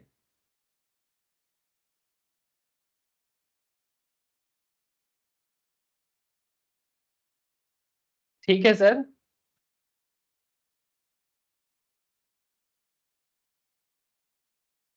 सर कैलकुलेटिंग टेक्निक जो कैलकुलेटर में मैंने आपको सिखाया वो अगर आप बोलोगे तो मैं फिर से एक दो बार बताऊंगा, बट मैं आशा करता हूं कि आपको माइंड मैप और कैलकुलेशन टेक्निक समझ में आया। ठीक है। अच्छा, एक क्वेश्चन लिखो sir.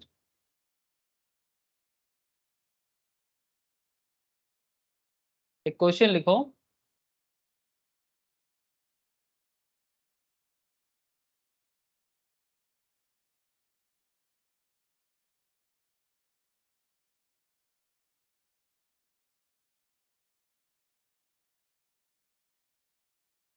The cost of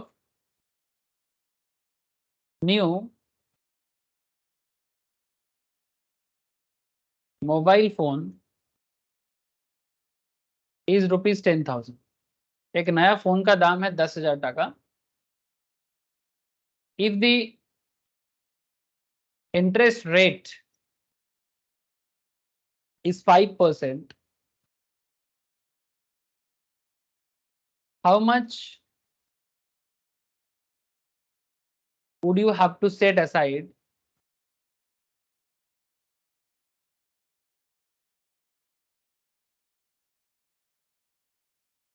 sir बहुत इजी क्वेश्चन दे रहा हूं और बहुत ही कनेक्टेड क्वेश्चन दे रहा हूं। एक फोन का दाम है 10,000 रुपीज, मार्केट में इंटरेस्ट रेट है 5%। How much would you have to set aside, आज आपको कितना पैसा साइड करके रखना पड़ेगा to get this amount, to get this amount after 5 years। सर इस तरह का कॉन्सेप्ट आपके सामने कुछ भी हो सकता है। सपोज आपको नेक्स्ट ईयर एक आईफोन लेना है, जिसके पास नहीं है उनके लिए बोल रहा हूँ। ठीक है।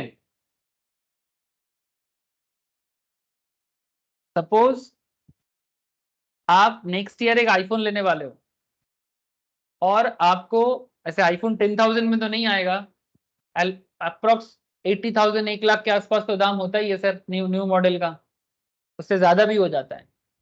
और आप 7,835। तो 7,835।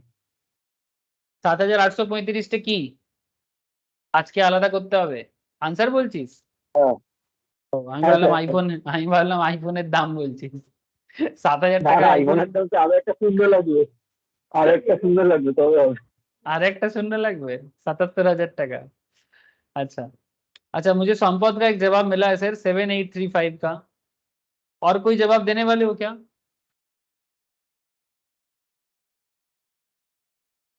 Any other answer? एक आंसर मुझे मिला है, संपत ने दिया है सर कि 7,835 टाका आपको आज साइड करना पड़ेगा, तब जाके आप 5 साल बाद 10,000 टाका, अगर आपको 5% इंटरेस्ट रेट करके दे रहा है। नॉर्मली LIC वगैरह में 5% इंटरेस्ट मिल जाता है। बैंक भी कभी कभी 5% रेट ऑफ इंटरेस्ट देता है जब इन्फ्लेशन हाई रहता है, सॉरी जब इन्फ्लेशन थोड़ा लो रहता है। अभी बैंक रेट थोड़ा बढ़ गया है। सर सबसे पहले ना आपको ये समझना पड़ेगा कि ये कंपाउंडिंग है कि डिस्काउंटिंग है। प्लीज टेल मी सर, ये कंपाउंडिंग है कि डिस्काउंटिंग है?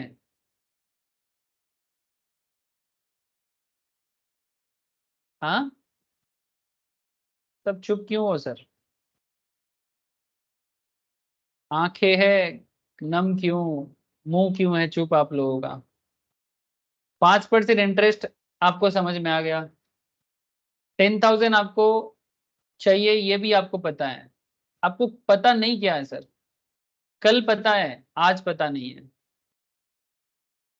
है ना? आज कितना साइड करके बैंक में रखे ये आपको नॉलेज नहीं है। तो बोलो सर इसको क्या बोलेंगे, कंपाउंडिंग बोलेंगे कि डिस्काउंटिंग बोलेंगे?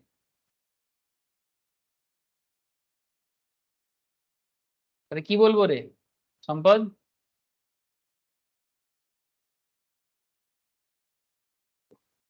ডিসকাউন্টিং। ডিসকাউন্টিং না? আচ্ছা সবাই কি বুঝতে পারছে না নাকি? দীপায়ন, নীল, বোঝা যাচ্ছে না নাকি রে? রাহুল, পূর্বা, টেল মি স্যার। शालिनी, बोलो सर, एनी प्रॉब्लम?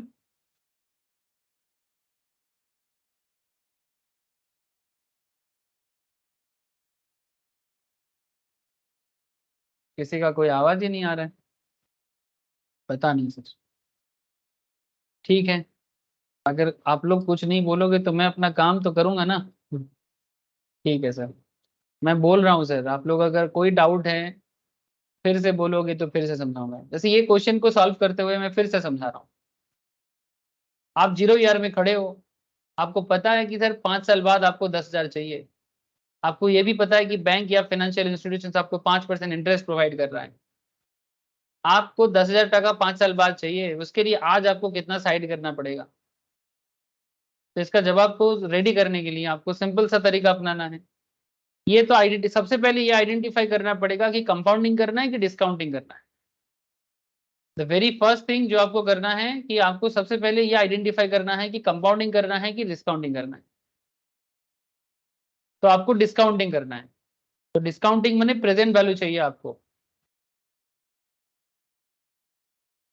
सर ये चैप्टर अगर आप अच्छे से नहीं समझोगे ना, आगे जाके cost of capital, capital budgeting, ठीक है, माने जो इन्वेस्टमेंट डिसीजन जो होता है, ये सब चैप्टर समझने में दिक्कत हो जाएगा। सो टाइम वैल्यू ऑफ मनी के साथ मजाक मत करो। प्रेजेंट वैल्यू रिक्वायर कितना जरूरत है? टुडे 10,000 डिवाइडेड बाय, अच्छा 5% इंटरेस्ट आपको बैंक दे रहा है, तो कैलकुलेटर को क्या बताना है? कैलकुलेटर को क्या बताना है? व्हाट टू से टू योर कैलकुलेटर? क्या आपको ये पता लग रहा है कि बैंक 5% देगा, तो 5 को क्या करना है, डिवाइडेड बाई 100 करो। कितना आता है? 0.05। इसको +1 करो। इसका मतलब है बैंक में अगर आप 1 टका रखते हो तो बैंक आपको 5 पैसा देता है, 0.05 देता है ना? That's very simple thing. अब इसके ऊपर बेस करके आप डिवाइड लगाओ, कैलकुलेटर में डिवाइड लगा दो सर।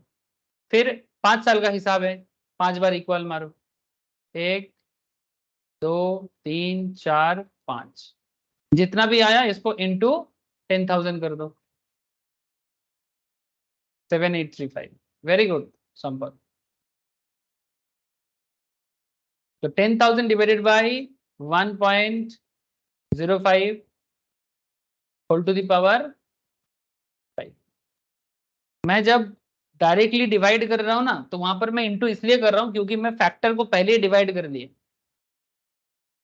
लेकिन कोई अगर ऐसा करेगा कि 1.05 को टू द पावर 5 करके पहले मल्टीप्लाई करेगा, माने कंपाउंडिंग करेगा, फिर 10,000 से डिवाइड करेगा, वो भी कर सकता है, बात सेम होता है सर,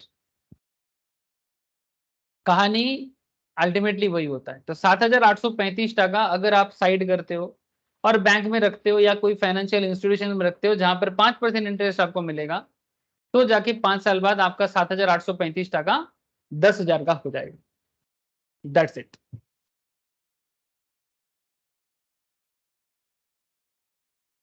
হ্যালো, আরে সবাই বুঝছে কি বুঝছে না? সবাই এত চুপচাপ কেন আছে?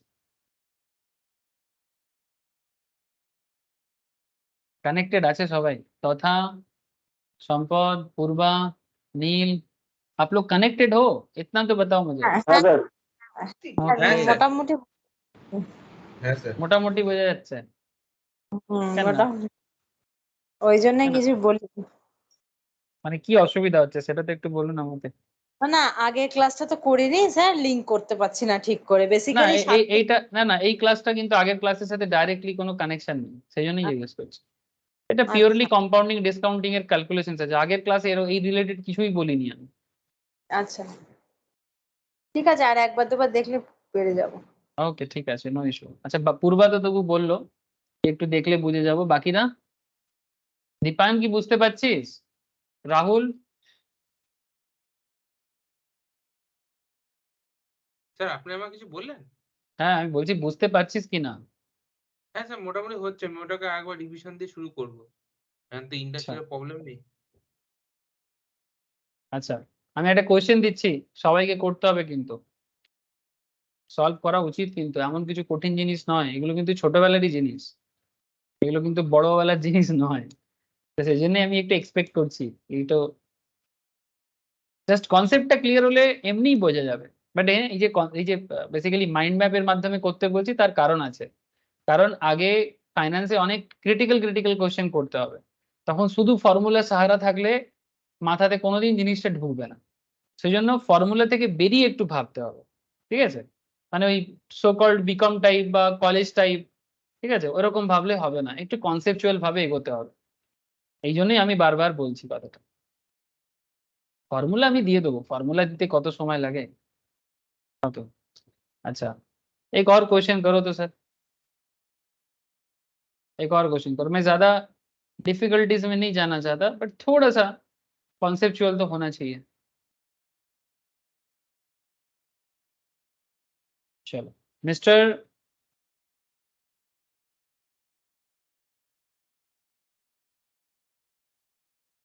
Mister Rahul, okay, mister Rahul deposited 55,650 in a bank, okay. तो राहुल ने क्या किया सर, बैंक में 55,650 টাকা डाला, विच इज पेइंग, मैंने बैंक पे कर रहा है 15% per annum rate of interest.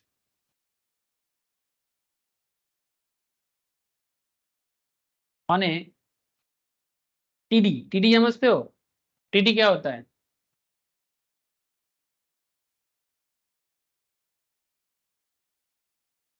Per annum rate of interest on A 10 year, ठीक है, 10 ईयर टीडी, सॉरी मैं 10 ईयर लिखना भूल गया, 10 ईयर टीडी, टीडी माने टाइम डिपॉजिट। टाइम डिपॉजिट क्या होता है सर? टाइम डिपॉजिट माने देखो सर, आप लोग ऐसे चुप हो कि जैसे कभी सुना ही नहीं।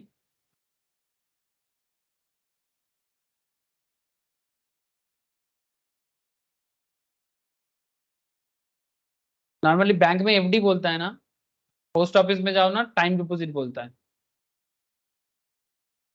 पोस्ट ऑफिस में जो सेविंग्स वगैरह होता है ना, वहां पर इस तरह का वर्ड बहुत चलता है, टाइम डिपॉजिट्स।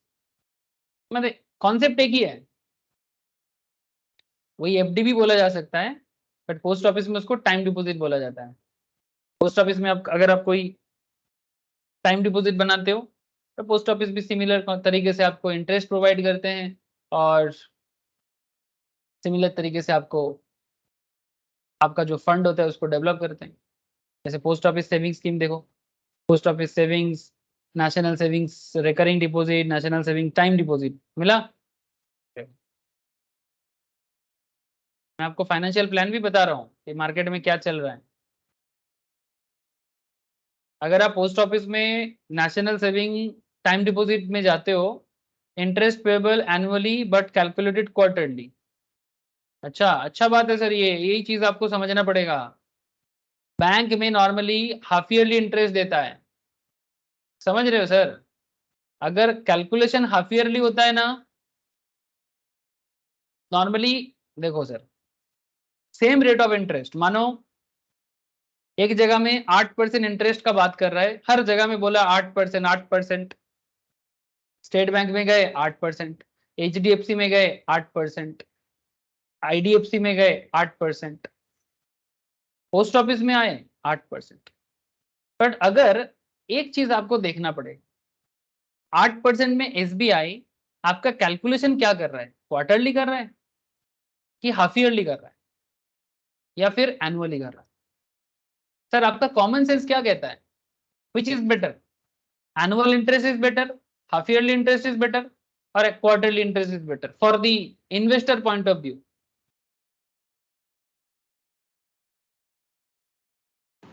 सर कंपाउंडिंग जो तो बेसी होगा तो बेटर। ऑब्वियसली इसका मतलब क्या है, अगर कोई बोले कि मंथली तो वो सबसे बेहतर है। कंपाउंडिंग जितना ज्यादा होगा उतना अच्छा है।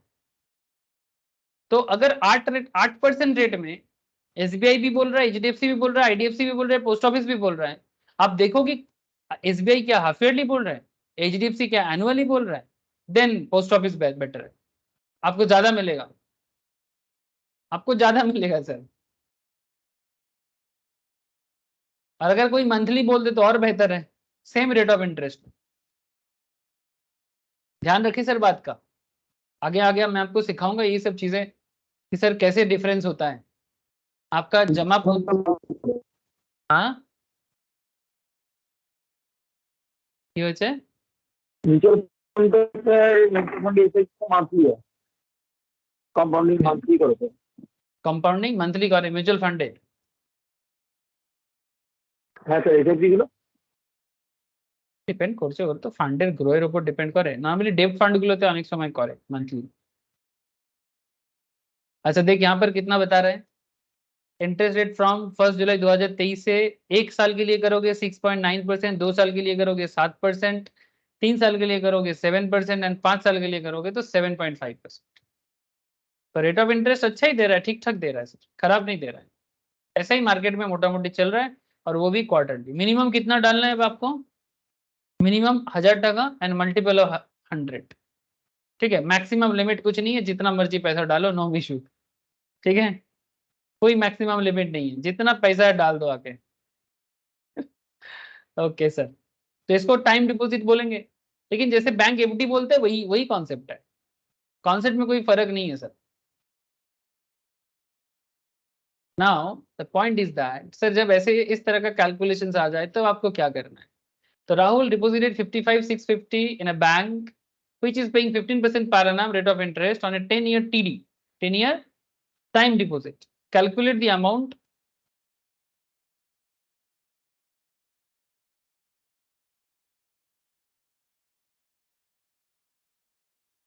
at the end of 10 year. तो बोलो सर कंपाउंड होगा कि डिस्काउंट होगा?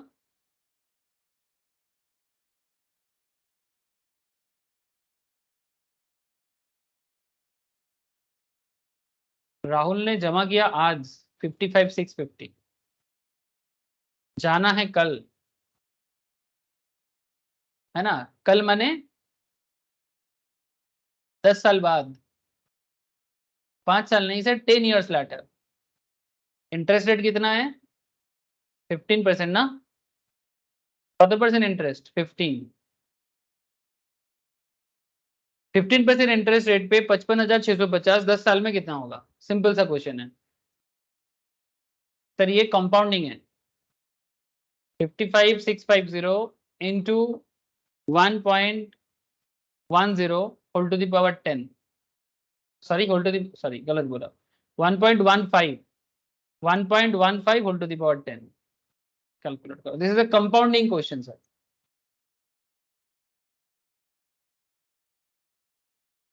It's a very easy compounding question.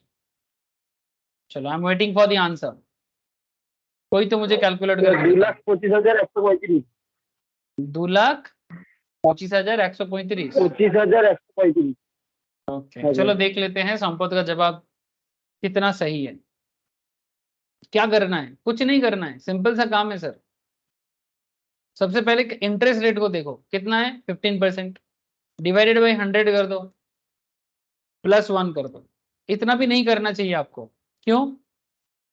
क्योंकि आपको नॉर्मली ये नॉर्मली ना ओरली हो जाता है कि 15% बने 1 टका 15 पैसा, है ना। अब इतना क्या मेहनत लगाना, अब आपको कंपाउंडिंग करना है तो इंटू करो, कैलकुलेटर में काउंट हो जाएगा इंटू एक बार, ठीक है। अब जितना बार पावर में है, पावर का काउंटिंग करना है, तो जैसे आप इंटू कर देते हो ना, कैलकुलेटर इंटू काउंट कर लिया, ऑलरेडी काउंटेड, तो एक बार काउंट हो चुका है, बाकी कितना है 9 बार, ठीक है। 9 टाइम्स। तो क्योंकि इंटू काउंट होता है इसलिए एक बार इंटू दबाने के बाद कैलकुलेटर में, आपका कमर्शियल कैलकुलेटर में 9 बार इक्वल दबाना सर, तो टोटल 10 बार हो जाएगा। ठीक है, तो मैं करता हूं सर, एक बार इंटू दबा दिया, 1 माने 2 3 4 5 6 7 8 9 10, तो सर मेरा आ रहा है 4.04 समथिंग, ये आपका कंपाउंडिंग फैक्टर है। इसको इंटू कर देते हैं 55650 के साथ, बस। आई थिंक संपद का आंसर और मेरा आंसर सही आया, माने इक्वल आया, सेम आया ना संपद?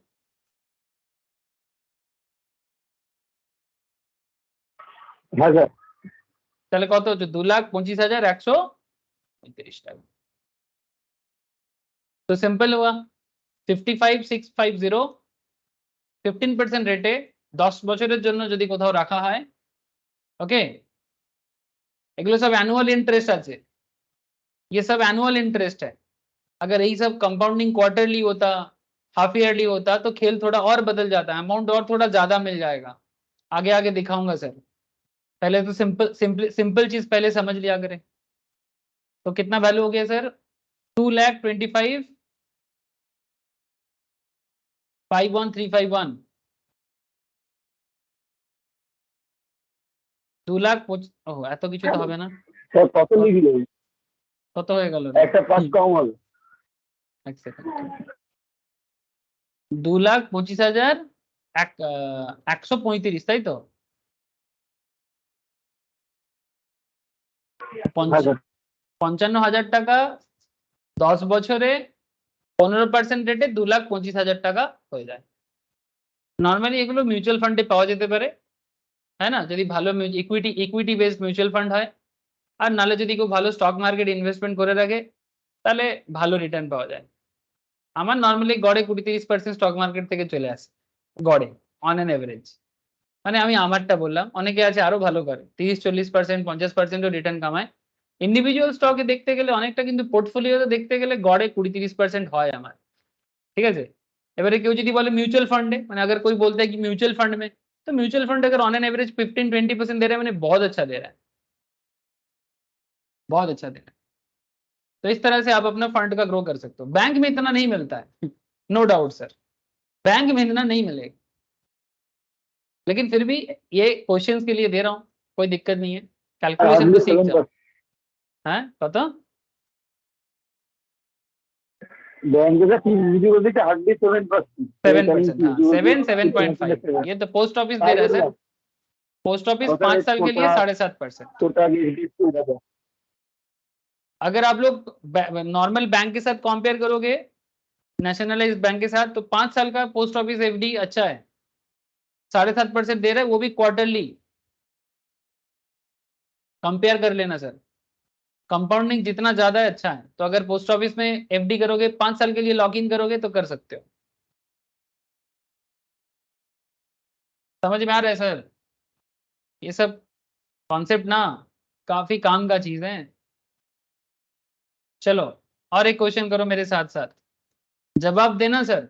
आप लोग बड़ा चुपचाप हो, मुझे अच्छा नहीं लग रहा है सर।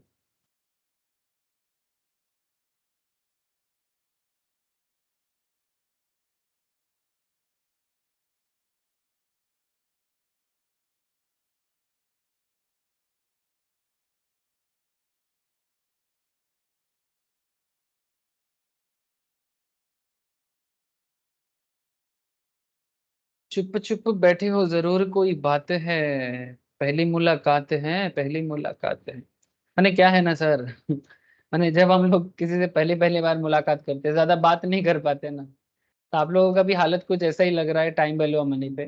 जैसे पहली पहली बार पढ़ रहे हो, इसलिए समझ में नहीं आ रहा है, इसलिए चुप चुप बैठे हो। हाँ सर, ये तो एकदम गर्लफ्रेंड बॉयफ्रेंड वाला बात हो गया। हाँ सर, या फिर जब अरेंज मैरिज होता है, जब दूल्हा दुल्हन को देखने जाते हैं, या दुल्हन दूल्हा को देखने जाते हैं, तब भी ऐसा होता है कि चुप चुप बैठे हो, जरूर कोई बातें हैं, पहली मुलाकात है, पहली मुलाकात है। सर आप ना बॉलीवुड में सिंगर बन जाते हैं सर। बनने का तो बहुत कुछ इच्छा था, पता नहीं, जिंदगी में बनना तो बहुत कुछ चाहते हैं, पर क्या बनते हैं वो तो ऊपर वाले को ही पता है। एक कंपनी ऑफर्स है एफडी, ओके, तो थोड़ा हल्का हो जाओ, तो हल्का माने अरे थोड़ा रिलैक्स करो। एक कंपनी ऑफर्स है FD scheme whereby 10,000 mature to 12,625, 10,000 mature होके 12,625 हो जाता है। ध्यान से सुनना, आफ्टर 2 years। सर आपको बता दें कि कंपनी भी ना डिपॉजिट लेता है। कंपनी लॉ में जो लोग कंपनी लॉ का क्लास करते हैं उनको जरूर पता होगा कंपनी डिपॉजिट्स के बारे में, कि कंपनी डिपॉजिट्स लेता है सर। काफी रेस्ट्रिक्शंस होते हैं कंपनी डिपॉजिट्स के मैटर पे, कंपनी भी पब्लिक डिपॉजिट लेता है, कॉर्पोरेट लॉ में पढ़ाया जाता है ये सब। A company offers a FD scheme whereby 10,000 mature to 12,625 after 2 years। 10,000 টাকা मैच्योर होके 12,625 টাকা हो जाता है 2 years on a half yearly compounding basis। half yearly compounding basis। If the company wishes to amend, अगर कंपनी चाहता है, if the company wishes to amend, okay, if the company wishes to amend the scheme,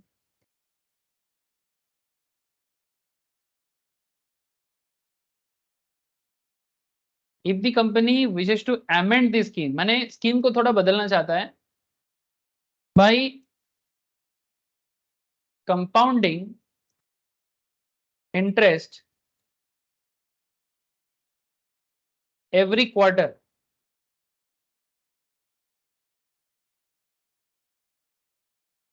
what will be the revised maturity value।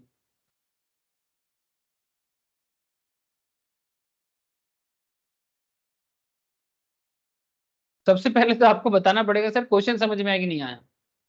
एक company ने FD scheme offer कर रहा है, किसको? Public के लिए। कंपनी भी पब्लिक डिपॉजिट लेता है सर, ठीक है। अच्छा, अलग बात है कि कंपनी लेता कि नहीं लेता।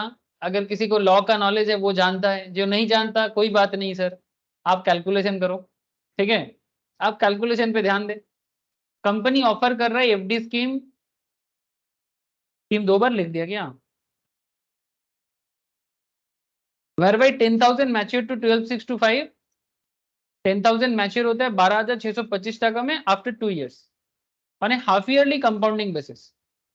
तो ये कंपाउंडिंग करता था हाफ ईयरली बेसिस में, ना कि एनुअल बेसिस में। कंपनी विश कर रहा है, चाहता है कि इसको अमेंड करके क्वार्टरली मतलब कंपाउंडिंग करें, तो मैच्योरिटी वैल्यू क्या होगा? सर यहाँ पर बहुत सारा इंफॉर्मेशन मिसिंग है, आप देख पा रहे हो? अभी मैं आपको सिखा रहा था सर अभी कि आपको देखने को मिला ना कि यहाँ पर पोस्ट ऑफिस आपको क्वार्टरली दे रहा है, सेम टू सेम कंपनी भी आपको हाफ ईयरली से क्वार्टरली में शिफ्ट होना चाहता है। बट यहाँ पर बहुत सारा इंफॉर्मेशन मिसिंग है। जैसे कि सबसे पहला बात तो आपको पता ही नहीं है कि इंटरेस्ट कितना दे रहा है, रेट, इंटरेस्ट रेट नहीं पता, सिर्फ मैच्योरिटी वैल्यू पता है और इन्वेस्टेड वैल्यू पता है। आपको पता क्या है? You know the invested value, you know the maturity value, वो भी एज पर दी हाफ ईयरली स्कीम। और आपको ये भी पता है कि कितने साल के लिए है, लेकिन आपको पता नहीं क्या है, आपको ये नहीं पता कि इंटरेस्ट रेट क्या है, आपको ये नहीं पता कि क्वार्टरली होगा तो क्या होने वाला है। तो सबसे पहला काम क्या है? इंटरेस्ट रेट को पता करो सर। तो फर्स्ट पता लगाओ इंटरेस्ट रेट क्या होने वाला है, ये पता पहले लगाओ सर, फिर जाके आगे का बात हो पाएगा। क्या किसी ने आंसर कर दिया क्या? मेरे से पहले कोई आंसर कर दिया? कर दिया है तो बताओ सर, मैं सुन के मुझे बहुत अच्छा लगेगा।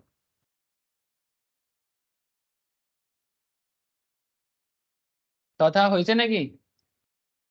चौथा संपद, नील, दीपायन, हुआ है किसी का? Shalini,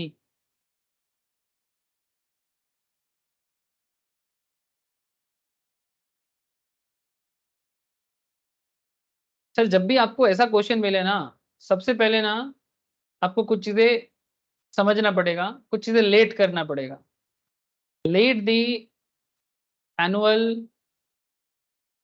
coated interest rate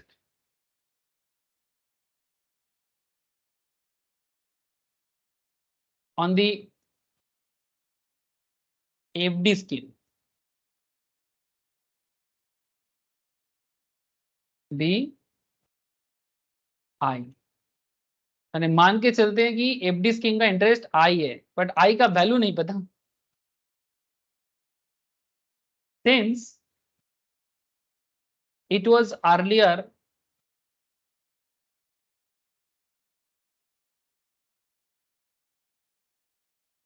compounded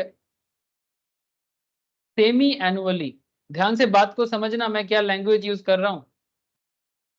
question में सेमी एनुअली रहे या हाफ ईयरली बोले सेम बात होता है। सेमी एनुअल माने हाफ ईयरली होता है, ये इंटरचेंजेबल है। कभी आपको सेमी एनुअली देखने को मिलेगा, कभी आपको हाफ ईयरली देखने को मिलेगा।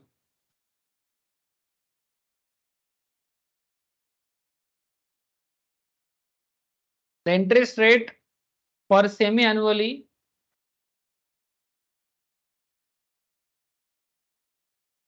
क्या होता है नॉर्मली, जब भी कोई इंटरेस्ट रेट रहता है ना, सपोज 8% बोला है, लेकिन इंटरेस्ट आधा हाफ ईयरली चार्ज होता है, कैलकुलेटेड हाफ ईयरली पेमेंट मिलेगा एनुअली, कैलकुलेशन हाफ ईयरली होगा या सेमी एनुअली होगा, तो जो भी इंटरेस्ट रहेगा उसको divided by interest rate 12% is the right answer sir, very good.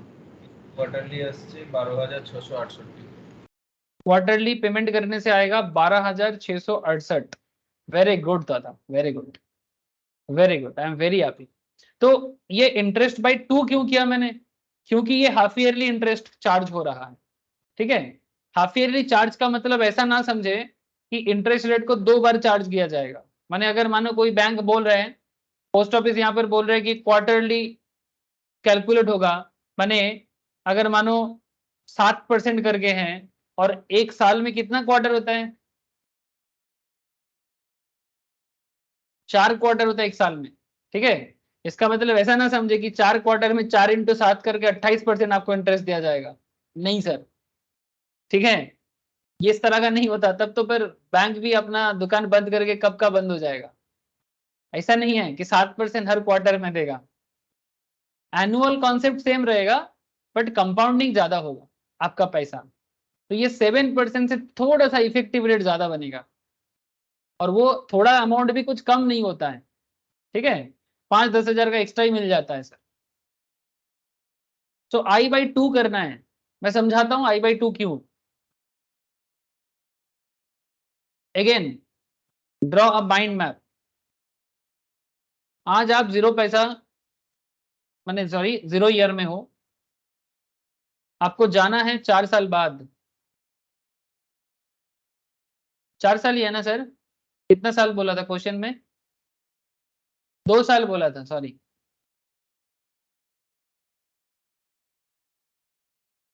2 साल बोला था, सॉरी सर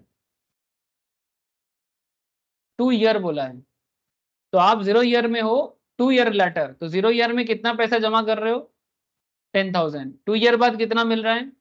12,625। ये आपको पता है। पता क्या नहीं है?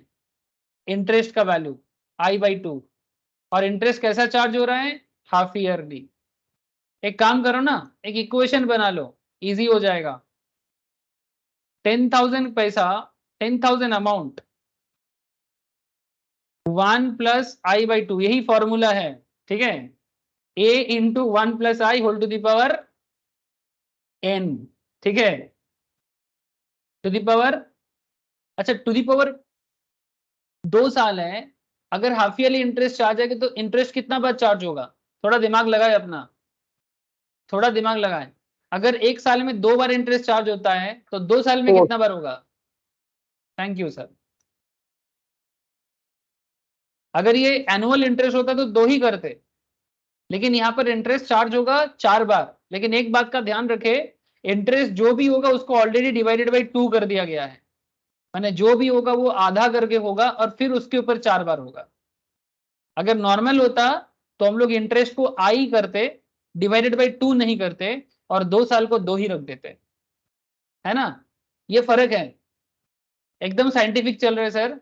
और ये मैच्योर होके 12,625 हो रहा है, ये तो पता लग गया हमें, वी नो दिस कि ये रिजल्ट आने वाला है। लेकिन हमें ना यहाँ पर आई का वैल्यू निकालना है सर, तो निकालो ना, बचपन का कैलकुलेशन यूज करो, साइंस वाला algebra formula concept, equation solve करने वाला।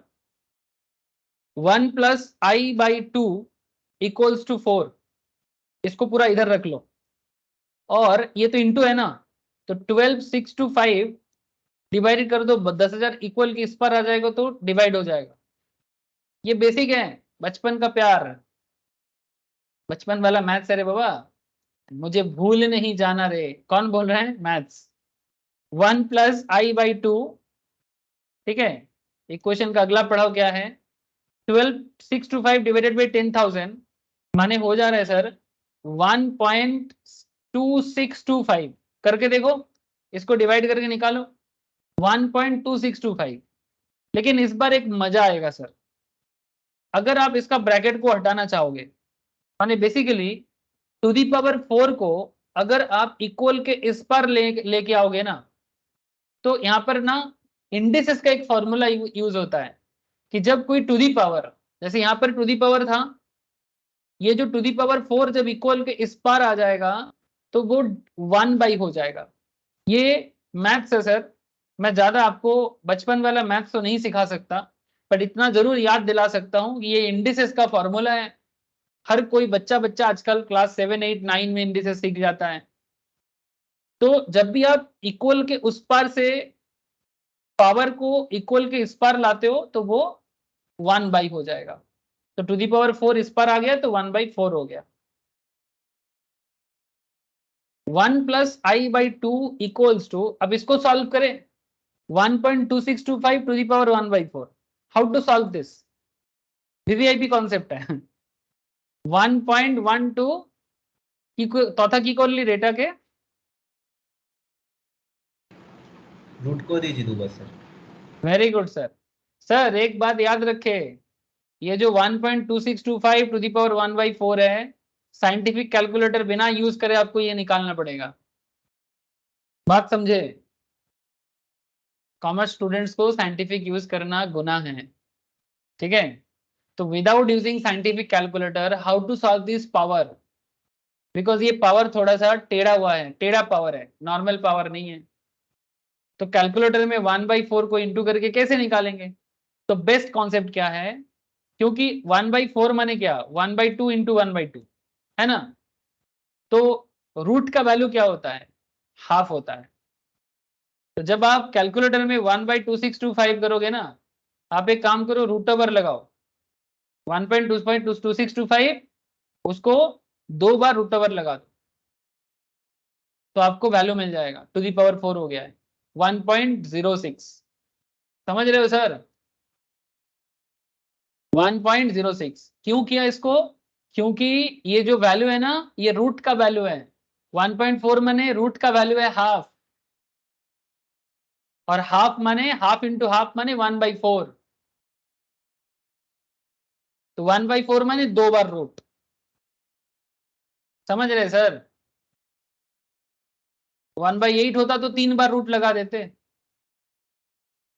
इस तरह का। 1/16 होता तो 4 बार रूट लगा देते, 1/32 होता तो उस तरह का। ओके, यहां से i/2 को इधर रख लो और 1.06 - 1 कर दो, कितना हो गया?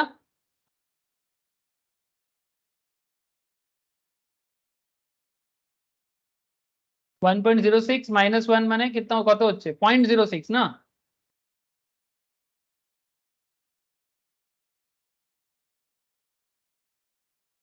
और आप यहां से i को रखो और 0.06 के साथ 2 को क्या करना है, ये i/2 इक्वल के इस पर जाएगा तो इंटू हो जाएगा ना, क्रॉस मल्टीप्लीकेशन कॉन्सेप्ट यूज होगा। तो ये हो जाएगा आपका 0.12, I इक्वल्स टू 0.12। सो 0.12 को अगर आप परसेंटेज में कन्वर्ट करोगे तो 12%। सो जो इंटरेस्ट मिसिंग था वो कितना है? जो इंटरेस्ट मिसिंग था वो कितना हुआ सर? 12%। समझ रहे हो सर?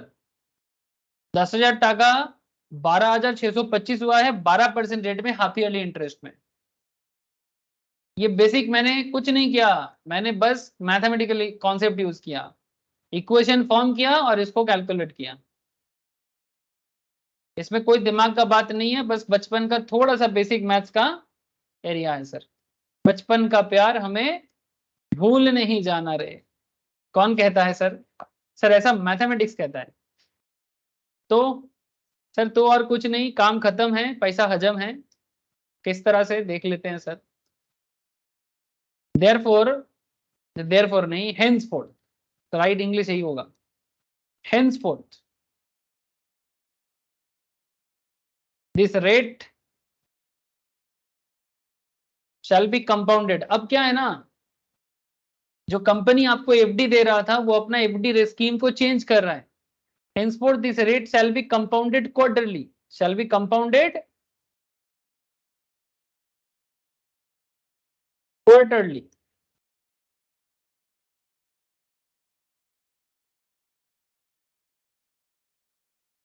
अब क्या हो जाएगा?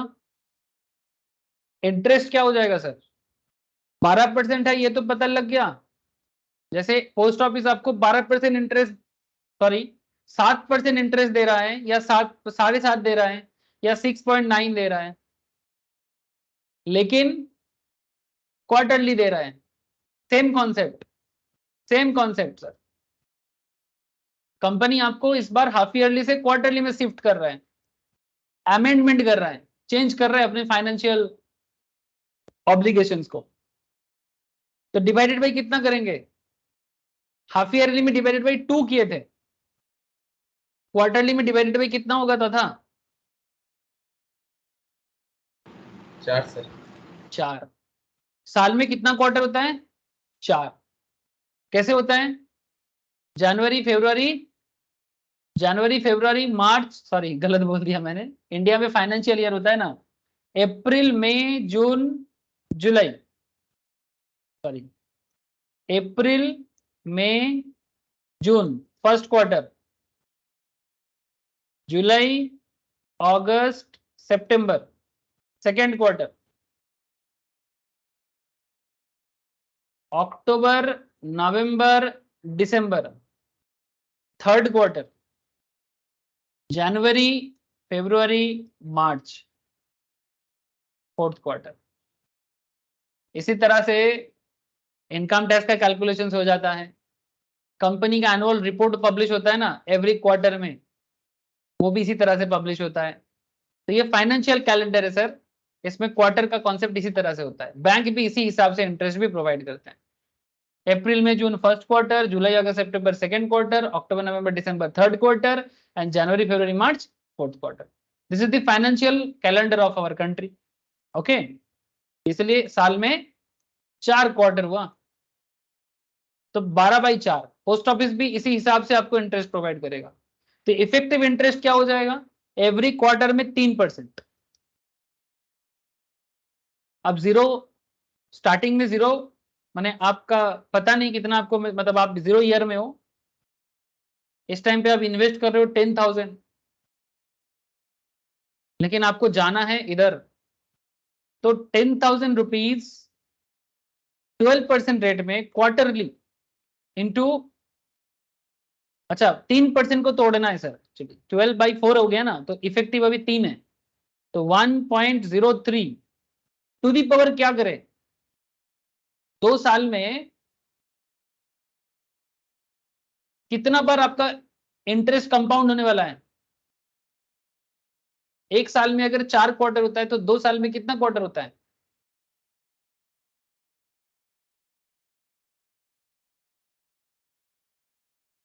एक साल में अगर 4 क्वार्टर होता है तो 2 साल में कितना क्वार्टर होता है सर? 8 क्वार्टर, तो 1.03 whole to the power 8। Now calculate करो। बहुत सिंपल कैलकुलेशन है सर, कुछ नहीं है इसमें।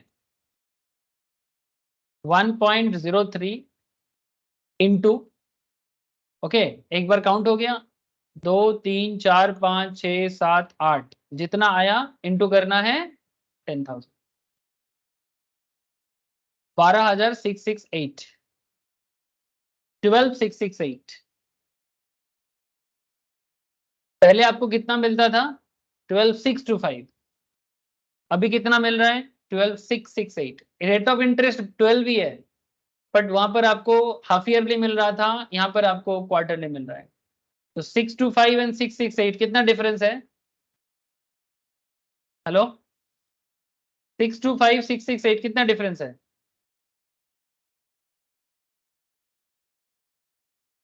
43 रुपीज। अगर हर 10,000 में आपको ऐसे 43 रुपीज का डिफरेंस, हाँ बोलो, कत डिफरेंस এসছে? 43 ना? Yes sir. तो ऑब्वियसली अगर सोचो ये तो अमाउंट सिर्फ 10,000 का है, यही अमाउंट अगर 10 लाख का होता तो फर्क दिखता ना। और ऐसे भी 50 रुपीज कुछ कम चीज थोड़ी होता है सर, कोई या किसी को 50 रुपीज फ्री में थोड़ी देता है। हाँ, कोई किसी को 50 फ्री में थोड़ी दे देता है, दान अलग बात होता है। तो ये हो गया आंसर। आई होप कि आपको यहाँ पर दोनों एंगल समझ में आ गया। सर अगर आप लोगों का फाइनेंशियल कैलकुलेशन स्ट्रांग नहीं है, मैं आपको बार बार बता रहा हूँ सर, आप घर पे ये क्लास को वापस देखें सर, फिर से रिवाइज करें। मैं कुछ होमवर्क आप लोगों को प्रोवाइड करूंगा, आप लोग घर पे उसको ट्राई करें, ठीक है? कुछ नहीं, काफी सारा क्वेश्चन दूंगा, मस्ट ट्राई है। अगर ट्राई करोगे तो नेक्स्ट क्लास में आप लोग ना पार्टिसिपेट कर पाओगे। बहुत इंटरेस्टिंग क्लास है और बहुत इंटरेस्टिंग नॉलेज है सर, जिंदगी में काम आने वाला एरिया है, बहुत काम आता है। हर किसी को ये नॉलेज होना चाहिए, हर किसी को, नहीं तो ना लोग ठग लेते हैं, ठीक है? ये मिलेगा वो मिलेगा, पैसा डबल पैसा ट्रिपल, अरे भाई कैसे डबल कैसे ट्रिपल वो तो दिखाओ, ठीक है? तो अगर फाइनेंशियल लिटरेसी नहीं है ना देश में, तो देश मुश्किल में पड़ जाता है सर। बोलने से कुछ नहीं होता, नॉलेज रहने से किसी का कहा हुआ को समझ सकते हो। प्रॉब्लम तो वही है। आज टीचर्स डे है सर, एक सीख देते हैं सबको, खुद आप लोग ऐसे समझदार हो, बट लोगों को ना कोशिश करो सर। हमारे देश पे प्रॉब्लम यही है, हम लोग बड़ा दिखावा पे फोकस करते हैं, ज्ञान पे नहीं। जिस दिन ये देश दिखावा से फोकस हटा के ज्ञान पे फोकस करना चालू कर देना, उस दिन इस देश का तरक्की कोई नहीं रोक सकता। And that is the hardcore truth. ये चीज अगर आप लोग ऑब्जर्व कर लेते हो ना, तो जिंदगी बन जाएगा सर। चलो सर ठीक है, आज इतना ही है, ज्यादा ज्ञान भी नहीं देना चाहिए। Thank you sir, good night. Good night, sir, and happy Teachers' Day. Thank you sir, good night sir. Happy good night sir, thank you sir, okay bye sir, Prachi से ओके बाय।